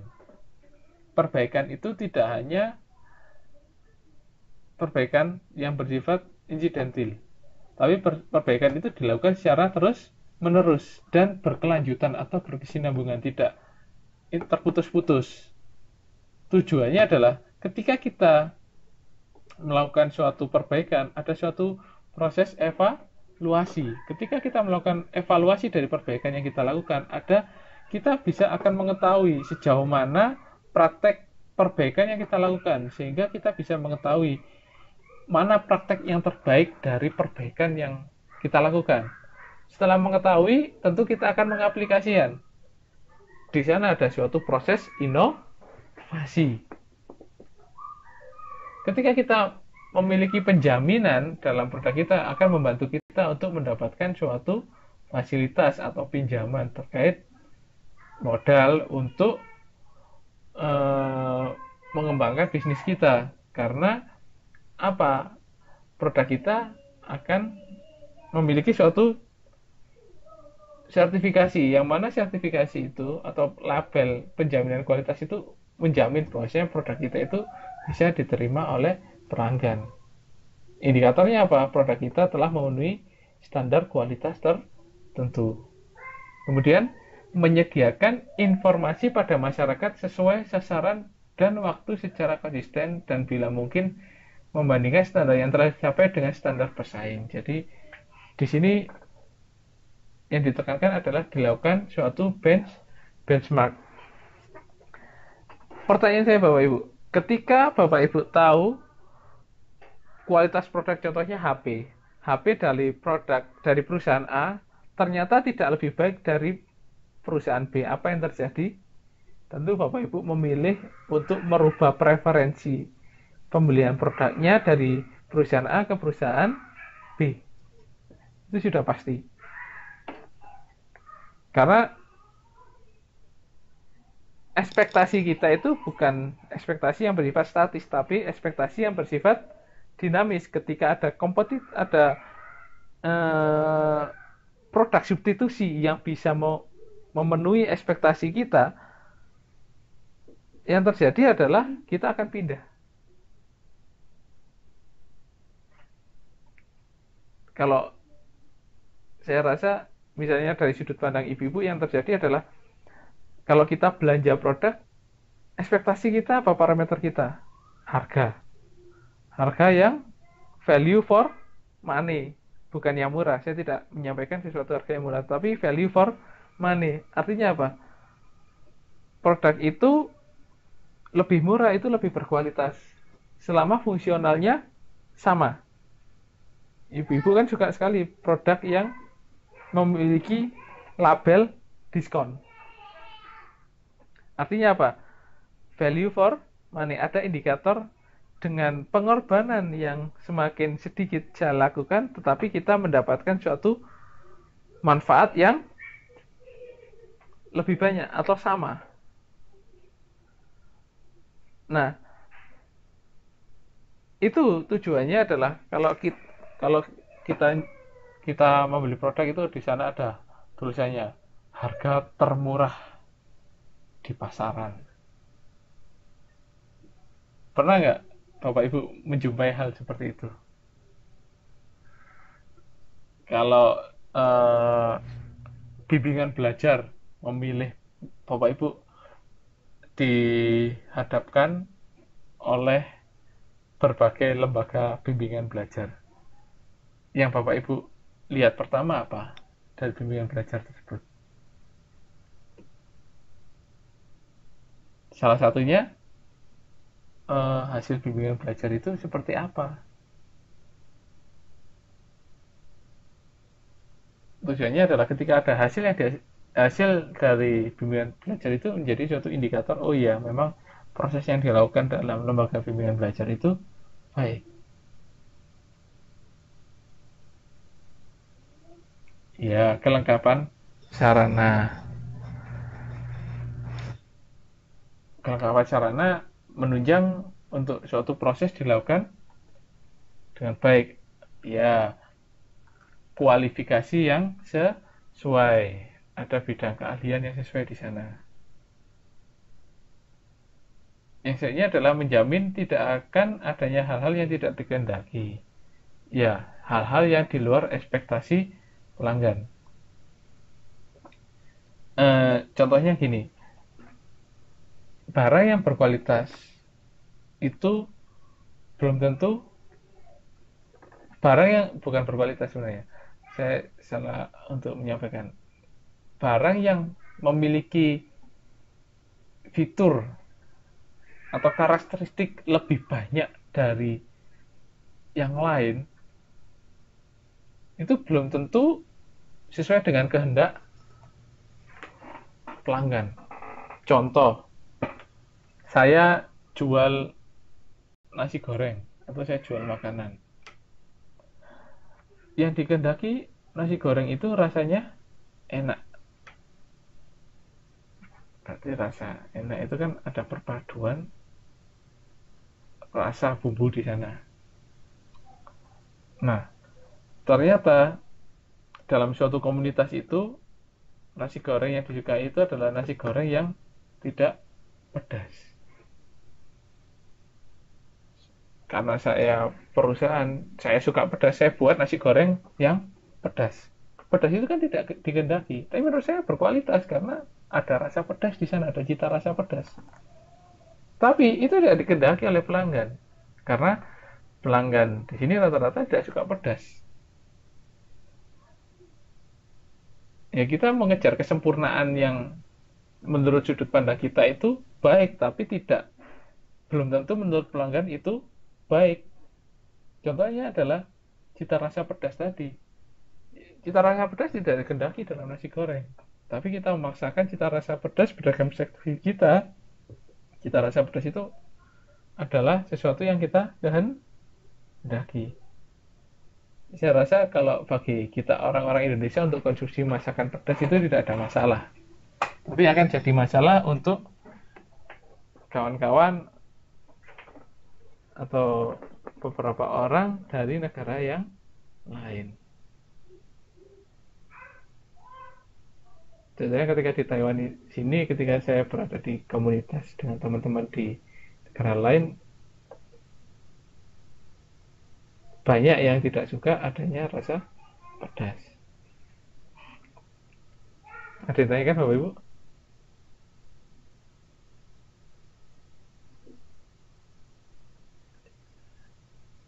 Ya, pada hakikatnya penjaminan kualitas itu tidak hanya atau bukan suatu pengendalian kualitas atau inspeksi. Meskipun program jaminan kualitas atau quality assurance itu mencakup pengendalian kualitas dan inspeksi. Ya, dua kegiatan ini saling mendukung. Tujuannya adalah untuk menunjukkan suatu komitmen terhadap mutu yang secara menyeluruh.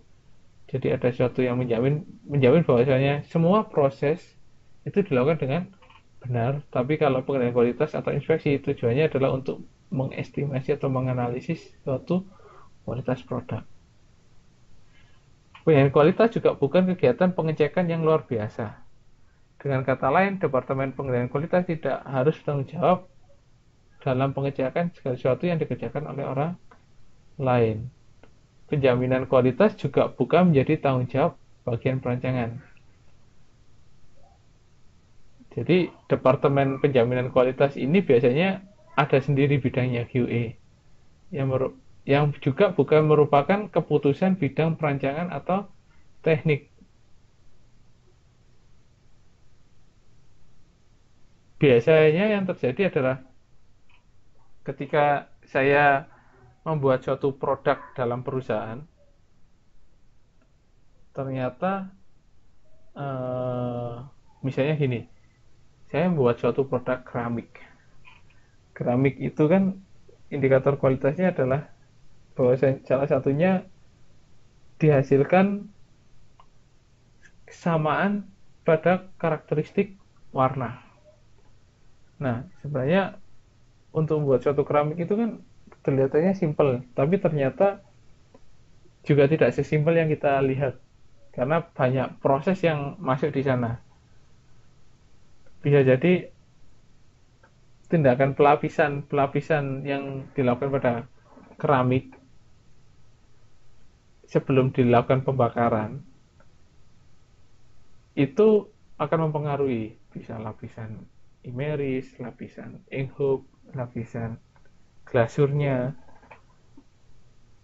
bagaimana tingkat viskositasnya, itu tingkat kekentalannya itu semakin tinggi, semakin rendah, itu juga akan mempengaruhi tingkat keseragaman warna. Nah, ketika kita menghasilkan suatu keramik dalam bentuk biskuit dan kita bakar, proses pembakaran juga akan berpengaruh tingkat hasil kecerahan dari keramik tersebut atau warna. Nah, kita menghasilkan, terus hasil produksi kita akan dicek oleh QC. Oh, hasilnya seperti ini. Oh, ini tidak mirip. Biasanya kan akan terjadi, ketika tidak mirip satu, ternyata dia jauh dari spesifikasi atau rata-rata produk yang lain, kita bisa mereject ketika yang tidak mirip itu satu atau dua. Tetapi ketika itu banyak dan itu memang kondisinya tidak bisa kita hindari, berarti ada butuh suatu adjustment. Siapa yang berhak menentukan produk ini lolos apa tidak itu bukan QC lagi, tapi QA. Ini memenuhi spesifikasi tertentu nggak? Memenuhi spesifikasi yang ditetapkan oleh perusahaan tidak? QC hanya memastikan bahwasanya ini sesuai atau tidak sesuai dengan spesifikasi yang ditetapkan. Mengecek, memonitor itu QC. Tapi seberapa, misalnya ketika itu banyak ternyata tidak lolos, adjustment terhadap kualitas produk itu seperti apa, itu yang menentukan adalah QA, Quality Assurance.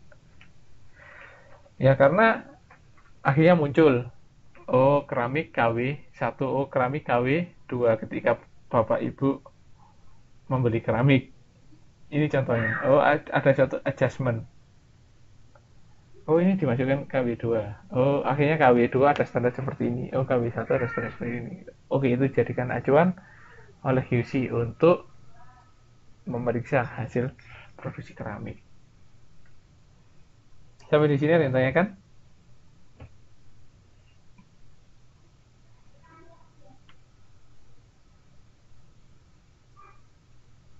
Kegiatan penjaminan kualitas merupakan kegiatan pengendalian melalui prosedur secara benar sehingga dapat mencapai perbaikan dalam efisiensi, produktivitas, dan profitabilitas.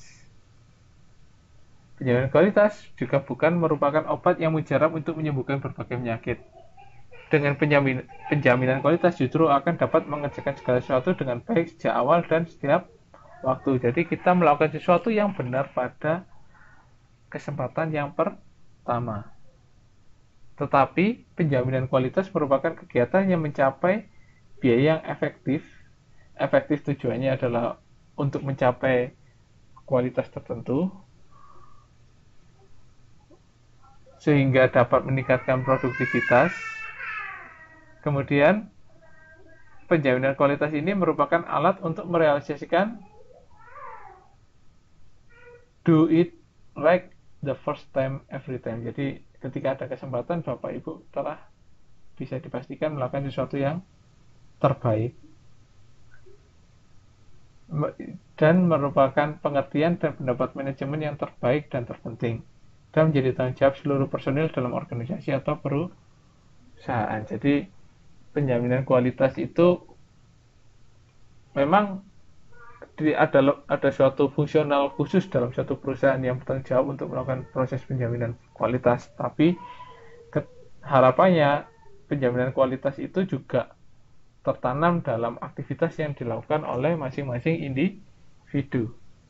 Sehingga yang dilakukan oleh masing-masing individu itu adalah do it right the first time every time. Jadi Bapak Ibu kan tentu ketika ada suatu kesempatan dalam bekerja tentu pasti akan memberikan sesuatu yang terbaik. Ya, hubungannya adalah terkait karena kita ingin mengaktualisasikan apa yang telah menjadi tanggung jawab kita. Beberapa hal yang harus diperhatikan dalam quality assurance atau penjaminan kualitas. Yang pertama, mendefinisikan tanggung jawab dan hubungan komunikasi pada masing-masing departemen atau disiplin.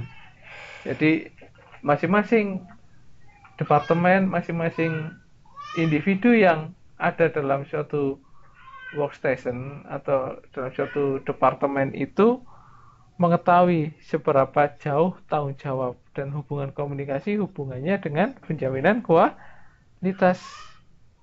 Kemudian menyusun hubungan antar departemen.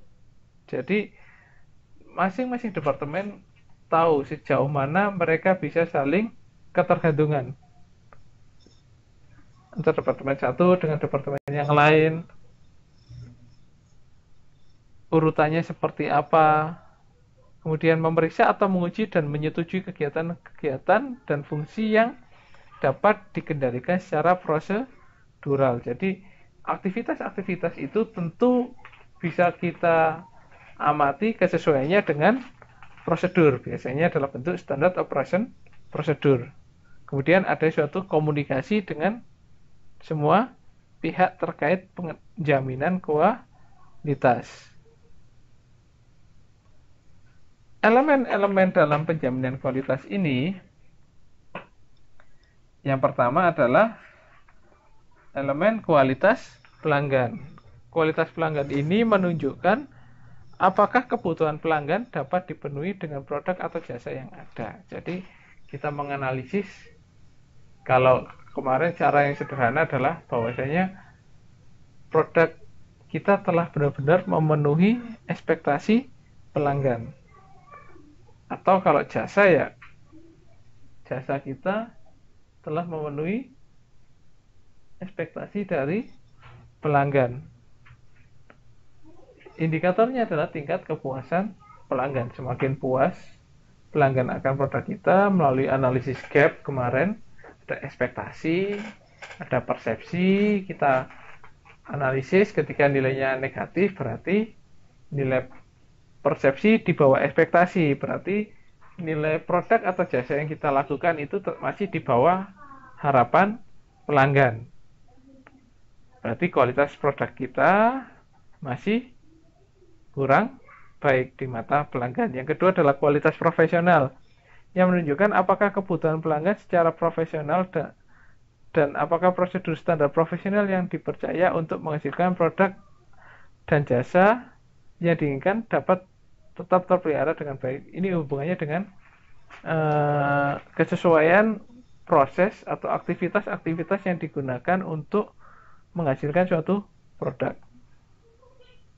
Yang mana ketika aktivitas-aktivitas yang dilakukan tersebut telah memenuhi standar kriteria tertentu, maka bisa dikatakan bahwasanya aktivitas itu memiliki suatu kualitas yang profesional. Yang ketiga adalah kualitas proses yang merupakan desain dan operasional dalam proses produksi atau pelayanan dengan menggunakan sumber daya yang ada secara efisien dan memenuhi kebutuhan pelanggan. Jadi kualitas proses di sini kaitannya adalah bagaimana menggunakan resource atau sumber daya di dalam perusahaan itu seminimal mungkin, sehingga penggunaannya seminimal mungkin itu tadi bisa memenuhi harapan pelanggan. Kaitannya adalah dengan penggunaan sumber daya secara efisien.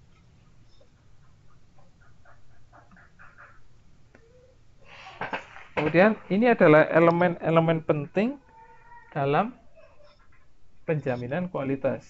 Elemen ini disampaikan oleh Patel pada tahun 1994. Yang pertama adalah kebijakan.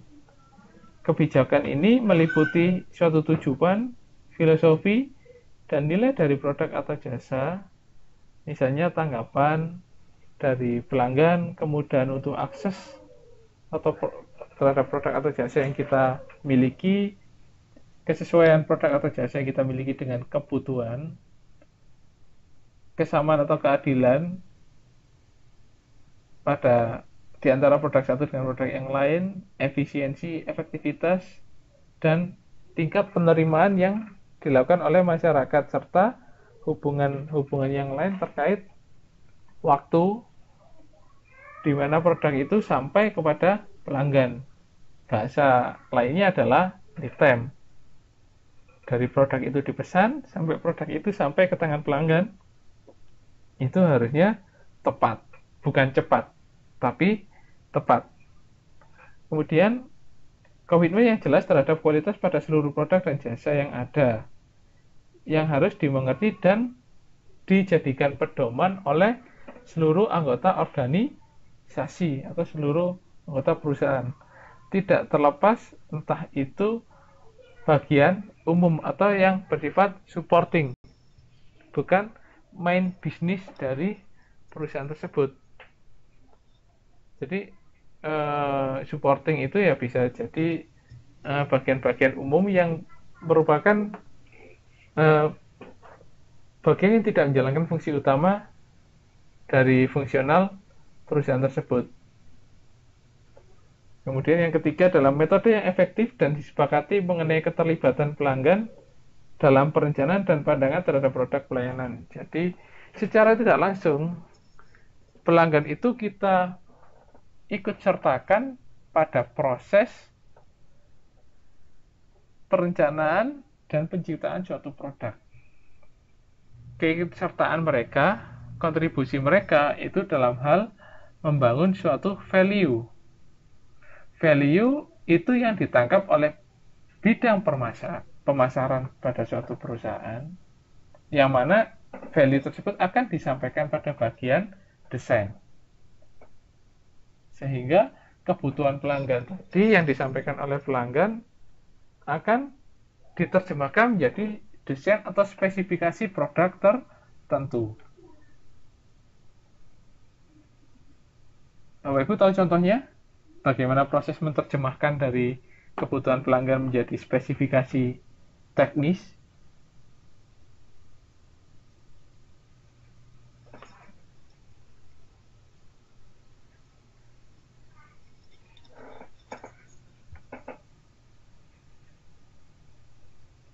Bapak Ibu haus, butuh minuman yang menyegarkan. Bagaimana menerjemahkan minuman yang menyegarkan itu tadi ke dalam bahasa teknis? Oh, minuman yang menyegarkan itu ketika saya buat berarti ada persentase S-nya sekian persen, persentase gulanya sekian persen, persentase kandungan buahnya sekian persen. Ya, membuat Marimas dikasih S-nya secara sederhana adalah berapa persen kandungan S-nya dalam produk minuman tersebut. Itu adalah bahasa teknis. Tapi bahasa bahasa pelanggannya adalah saya butuh minuman yang segar. Ya, Joshua. Joshua segar. Ya, Joshua ini extra jus campur susu. Minuman seperti ini akan enak ketika disajikan dalam kondisi yang dingin. Nah, berarti ada spesifikasi dingin. Nah, dingin itu saya butuh minuman yang dingin. Dinginnya indikatornya apa? Suhu. Berapa suhunya? Kalau es, titik beku air berapa menjadi es? 0 derajat Celcius titik bekunya. Ya, berarti suhunya di bawah 0 derajat Celcius bahasa teknisnya. Suhu minumannya berapa derajat? Itu contohnya. Minuman yang menyehatkan berarti yang dingin, iya yang dingin. Kalau Pak Sugianto ngomong yang dingin, jadi saya ingat ketika nonton sepak bola di stadion. Mereka para penjual itu tahu bahasa psikologis penonton yang kepanasan dan kehausan. Yang dingin. Oh, berarti dengan adanya dingin itu fokusnya teralihkan. Oh, ada yang jualan yang dingin, jadi saya yang haus bisa terselesaikan permasalahannya. Tapi pada intinya adalah bagaimana perusahaan itu bisa menangkap kebutuhan pelanggan yang mana nanti akan diterjemahkan menjadi suatu desain oleh tim desain atau bahasa teknis oleh tim desain. Kemudian tindakan perbaikan bila standar pencapaian tidak terpenuhi. Jadi ada suatu indikator tertentu yang akan kita jadikan pijakan untuk melakukan suatu perbaikan. Ya tentunya adalah standarisasi. Kalau contohnya Pak Rofi, pemain sepak bola yang suka sepak bola. Kalau pemain sepak bola indikatornya apa sih? Stamina. Bagaimana cara kita bisa mengukur stamina? VO2 max. Bahasa olahraganya VO2 max. Oh, VO2 max ketika tidak bisa mencapai level sekian atau di atas 55, maka dia tidak bisa bermain penuh dalam 90 menit. Contohnya seperti itu. Berarti ketika VO2 max pemain itu tidak mencapai nilai tertentu, berarti di sana ada pencapaian standar yang tidak terpenuhi. Standar yang tidak bisa terpenuhi. Akibatnya apa? Ya butuh suatu perbaikan. Apa sih langkah perbaikan? Untuk menyelesaikan permasalahan stamina. Ada suatu prosedur pelatihan dan pengembangan staf yang berkaitan dengan penjaminan kualitas dan pengendalian kualitas. Iya, minum kuku Bima Energi. Ya, tapi kalau misalnya capek ya istirahat. Jangan dipaksa. Karena kita juga bukan atlet. Jadi kita atlet ya, memang kewajiban kita untuk melakukan itu. Ya, bagaimana quality assurance dalam total quality management? Total quality management itu merupakan pendekatan yang terintegrasi pada bidang-bidang fungsional organisasi dan merupakan suatu pendekatan yang komprehensif atau menyeluruh untuk memuaskan suatu pelanggan. Selain itu, TQM menyangkut dimensi standar kualitas, penjaminan kualitas di luar kondisi improvement dan kepuasan pelanggan total. Jadi, bisa dikatakan bahwasanya quality assurance merupakan salah satu bagian dari total quality management. Implementasi atau penerapan total quality management harusnya memenuhi dari 4 komponen. Yang pertama adalah pengendalian kualitas, yang kedua adalah penjaminan kualitas, yang ketiga adalah continuous improvement atau perbaikan terus-menerus, yang keempat adalah customer satisfaction atau kepuasan pelanggan total. Jadi dalam mengimplementasikan DGM ada 4 komponen yang harus dipenuhi. Yang pertama adalah dimulai dari pengendalian kualitas, setelah pengendalian kualitas penjaminan kualitas, dan penjaminan kualitas perbaikan kualitas yang terus-menerus. Setelah perbaikan kualitas yang menerus adalah kepuasan pelanggan secara menyeluruh. Ya, dalam gambar tersebut Bapak Ibu bisa ketahui bahwasanya ada suatu model dalam hubungannya TQM terkait 2. Jadi di sana ada suatu sumbu X dan sumbu Y. Sumbu X itu hubungan dengan standarisasi dan diferensiasi. Semakin ke kiri dia semakin standarisasi, semakin umum, semakin bisa dijadikan acuan secara bersama. Semakin ke kanan dia adalah model yang semakin spesifik, diferensiasi yang tidak bisa digunakan untuk praktek umum, yang tidak bisa dijadikan indikator secara bersama. Nah, dalam sumbu YE semakin tinggi, maka kandungan penerapan aplikasi total quality management itu semakin memenuhi dalam requirement untuk TQM. Jadi bisa kita lihat semakin ke kiri seperti ISO, di sana semakin ke kiri maka akan semakin banyak komponen ISO-nya, yang artinya menunjukkan bahwasanya ISO itu lebih umum, lebih general, tidak spesifik. Yang mana ISO itu bisa diaplikasikan pada berbagai macam organisasi atau perusahaan. Jadi standarnya bersifat umum. Tapi ketika ada suatu model kontingensi atau model khusus untuk perbaikan kinerja. Nah, model khusus untuk perbaikan kinerja ini kan antar satu perusahaan dengan perusahaan yang lain berbeda. Maka dari itu, karena ini berbeda, maka tingkat diferensiasinya tinggi.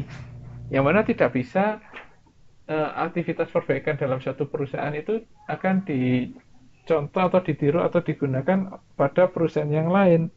Karena belum tentu kondisinya itu sama. Bisa kita contoh penyelesaian masalah, tetapi tidak sepenuhnya itu bisa kita terapkan karena sudah pasti yakin bahwasanya kondisi dalam suatu perusahaan itu akan berbeda dengan kondisi pada perusahaan yang lain. Ya, di sana ada suatu model penghargaan. Tujuannya adalah dengan adanya reward itu bisa memacu kita untuk semakin bersemangat untuk melakukan suatu penjaminan kualitas.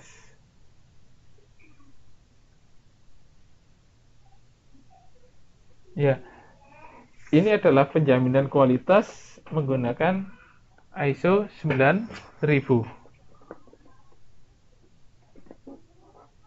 Ya, ada 2 penjaminan kualitas di sini. Yang pertama adalah penjaminan kualitas formal, yang mana itu bisa digunakan secara umum, dan penjaminan kualitas secara informal, yang mana hanya pada fokus pada keterlibatan seluruh personil dalam lingkaran kualitas. Lingkaran kualitas itu adalah sebagai sekelompok orang yang biasanya berjumlah 4 hingga 12 orang, berasal pada bidang kerja yang sama, yang secara rutin dan juga rela bertemu untuk melakukan suatu identifikasi, menganalisis, menemukan dan menyelesaikan permasalahan yang berkaitan dengan pekerjaannya. Ya, sebenarnya hampir sama seperti yang dilakukan oleh Pak Robi tadi. Setelah bekerja, berkumpul, berdiskusi, mencari sebenarnya masalahnya apa. Menyelesaikan masalah, mencari solusi bersama. Ya, keunggulan ISO 9000 di sini adalah fungsi organisasi secara internal yang berkaitan dengan struktur dan tanggung jawab organisasi bersifat jelas. Peningkatan produktivitas dan perbaikan efisiensi, adanya pengurangan biaya dan pemborosan, pengendalian manajemen yang lebih baik, memperbaiki struktur koordinasi, mendukung pengambilan keputusan, dan meningkatkan motivasi personil. Aspek eksternal, keunggulannya adalah keunggulan bersaing. Dengan adanya suatu sertifikasi ISO ini, maka perusahaan akan mendapatkan keunggulan berupa keunggulan bersaing, serta adanya peningkatan penjualan dan pangsa pasar dari produk yang kita jual karena telah tersertifikasi secara umum atau sertifikasi yang telah disepakati secara bersama, yaitu sertifikasi ISO.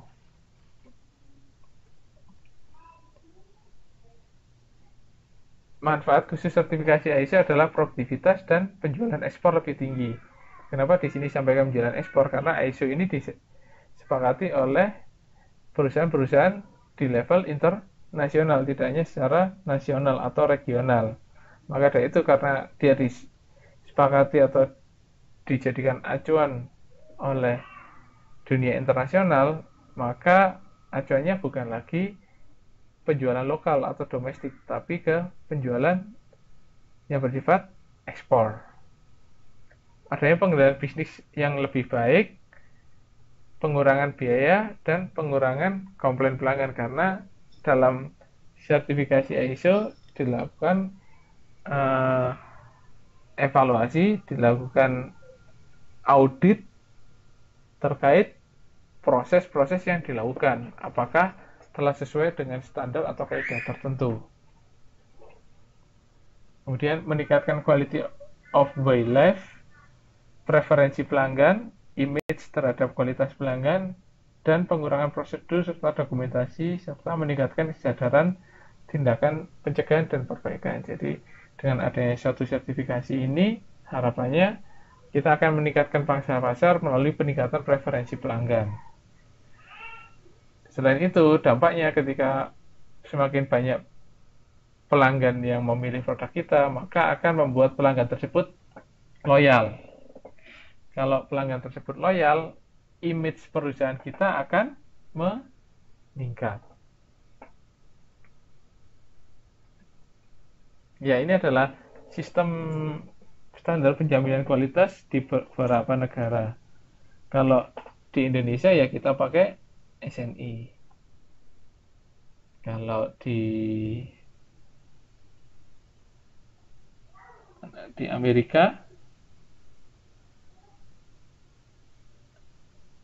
ANSI atau standar militer standar biasanya seperti itu. Ya, ini hanya contoh bagaimana standar kualitas yang dipakai di berbagai negara. Ya, untuk meningkatkan suatu kualitas atau penjaminan kualitas, maka berbagai organisasi menggunakan suatu cara berupa sistem penghargaan. Sistem penghargaan tujuannya adalah perusahaan dapat suatu pengakuan dari usaha-usaha penjaminan dan perbaikan kualitas yang mereka lakukan. Beberapa penjaminan penghargaan yang terkenal adalah kalau di Jepang Deming Award, kalau di Amerika Malcolm Burkitt Award, di Eropa ada European Quality Awards, British Quality Awards. dan lain sebagainya. Ya, ini Deming Prize atau Deming Award ini biasanya digunakan di negara Jepang. Pengenalan penghargaan itu dilakukan oleh Dr. Edward Deming. Ya, akibat dari hal tersebut, Edward Deming menjadi atau mendapatkan julukan Bapak Total Quality Control di Jepang atau Total Quality Management di Amerika. Beberapa kriteria adalah bagaimana pengetahuan dan semangat top manajemen terhadap kualitas. Bagaimana kebijakan, sasaran, dan tujuannya. Ada 14 filosofi Edward Deming yang telah kita bahas sebelumnya. Bagaimana organisasi yang berkualitas.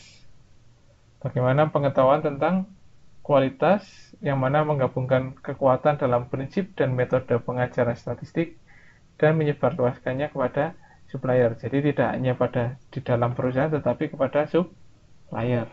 Kemudian penerapan proses perbaikan kualitas, adanya suatu kebijakan yang tidak hanya bersifat short term atau jangka pendek tetapi kepada jangka panjang.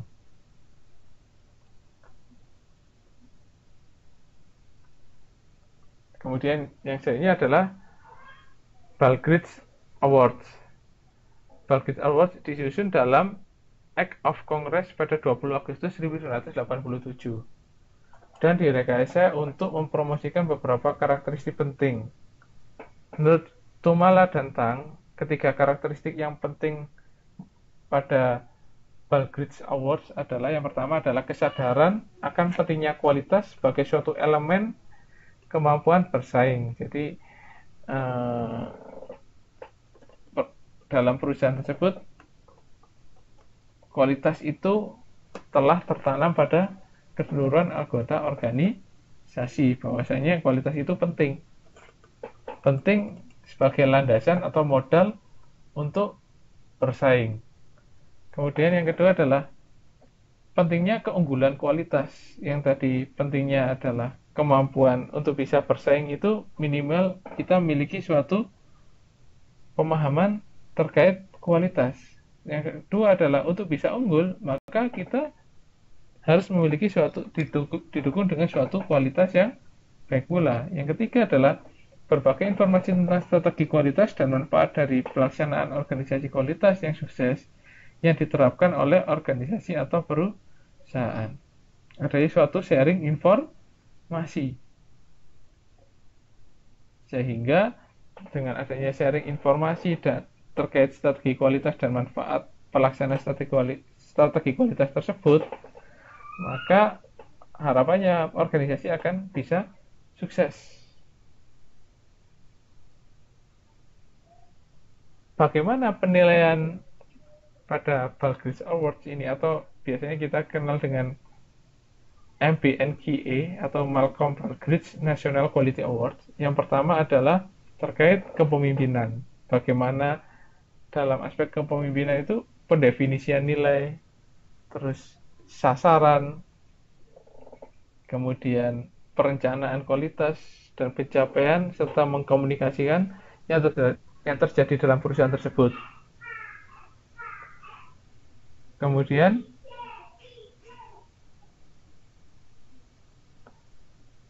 yang kedua adalah informasi dan analisis, meliputi bagaimana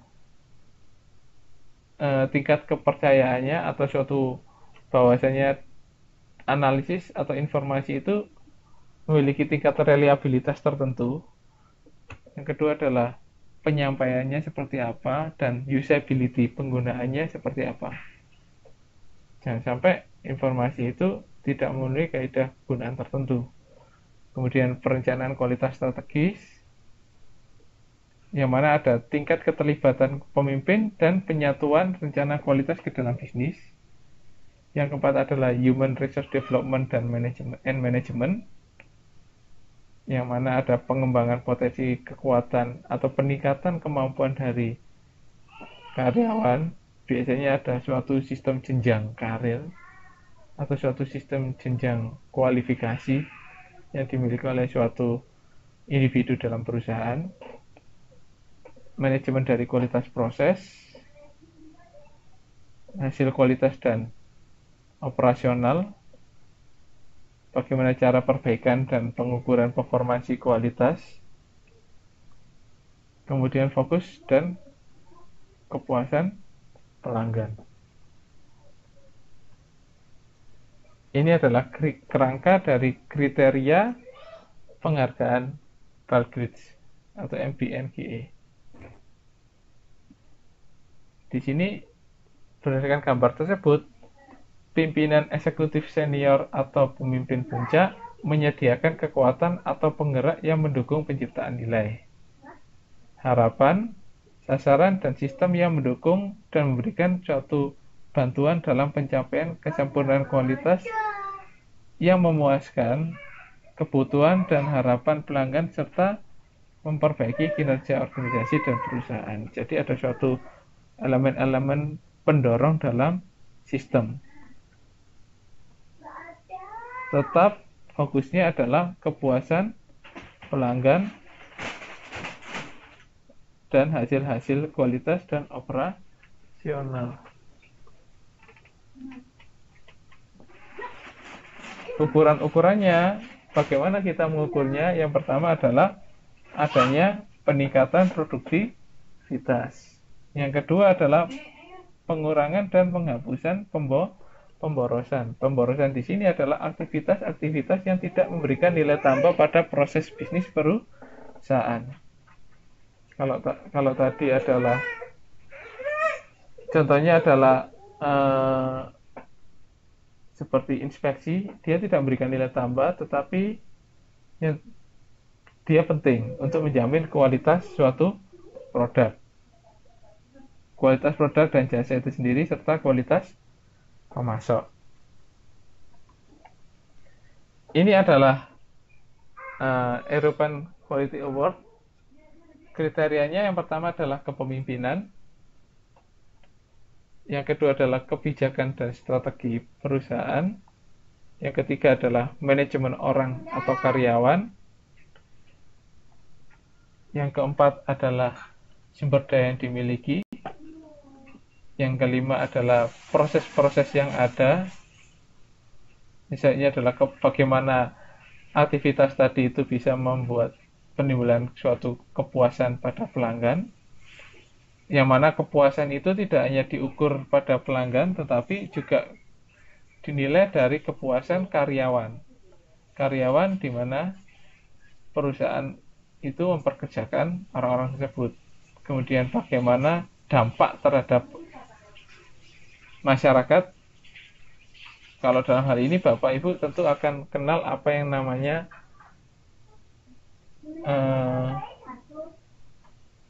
CSR, Corporate Social Responsibility.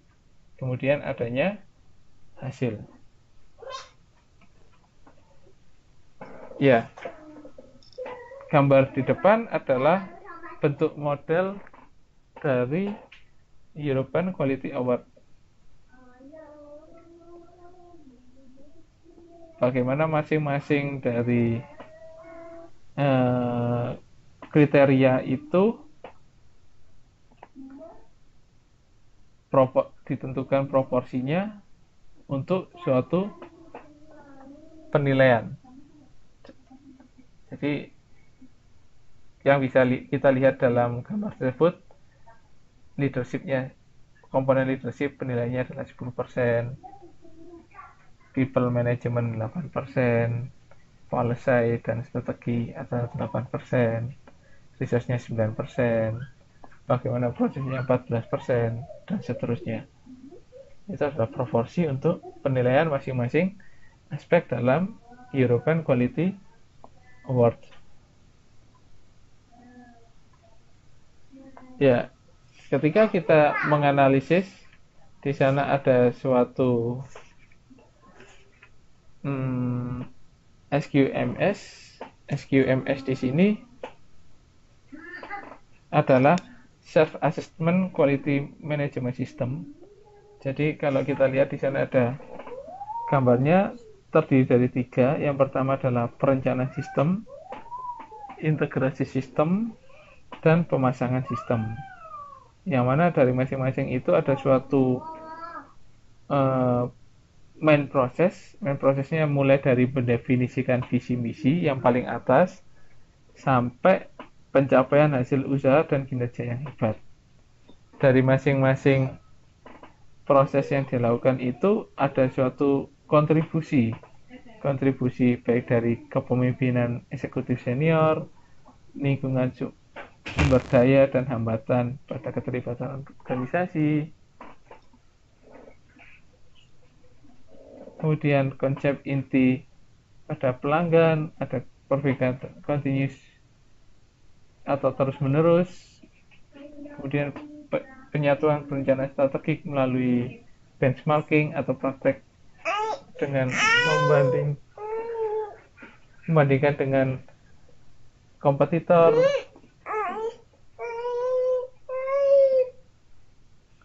Kemudian pada sistem integrasi ada suatu petunjuk dan kriteria evaluasi, ada operasi, keuangan, pemasaran, dan hukum.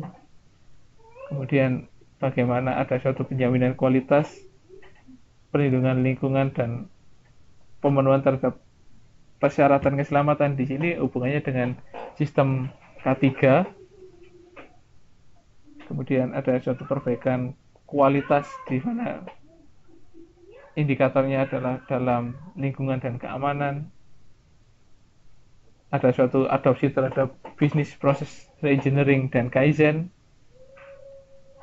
Dan aktivitas-aktivitas tersebut tetap dilakukan suatu feedback atau umpan balik, yang mana tujuannya adalah untuk mencapai suatu hasil usaha dan kinerja yang hebat. Ada yang tanyakan Bapak Ibu?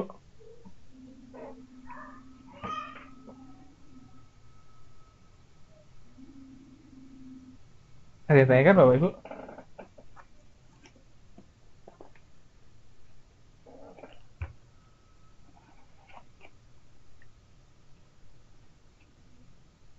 Ya, saya rasa itu Bapak Ibu materi kita hari ini. Jika tidak ada yang ditanyakan, saya kira cukup materi kita sampai di sini. Kita akan lanjutkan pada minggu depan. Sebelum saya menutup, berhubung sebentar lagi akan memasuki bulan Ramadan, saya mohon maaf ketika ada kesalahan baik perkataan atau perbuatan dalam rangka menyambut bulan Ramadan. Ya, semoga kita mendapatkan kemudahan dan kelancaran dalam menjalankan ibadah di bulan Ramadan.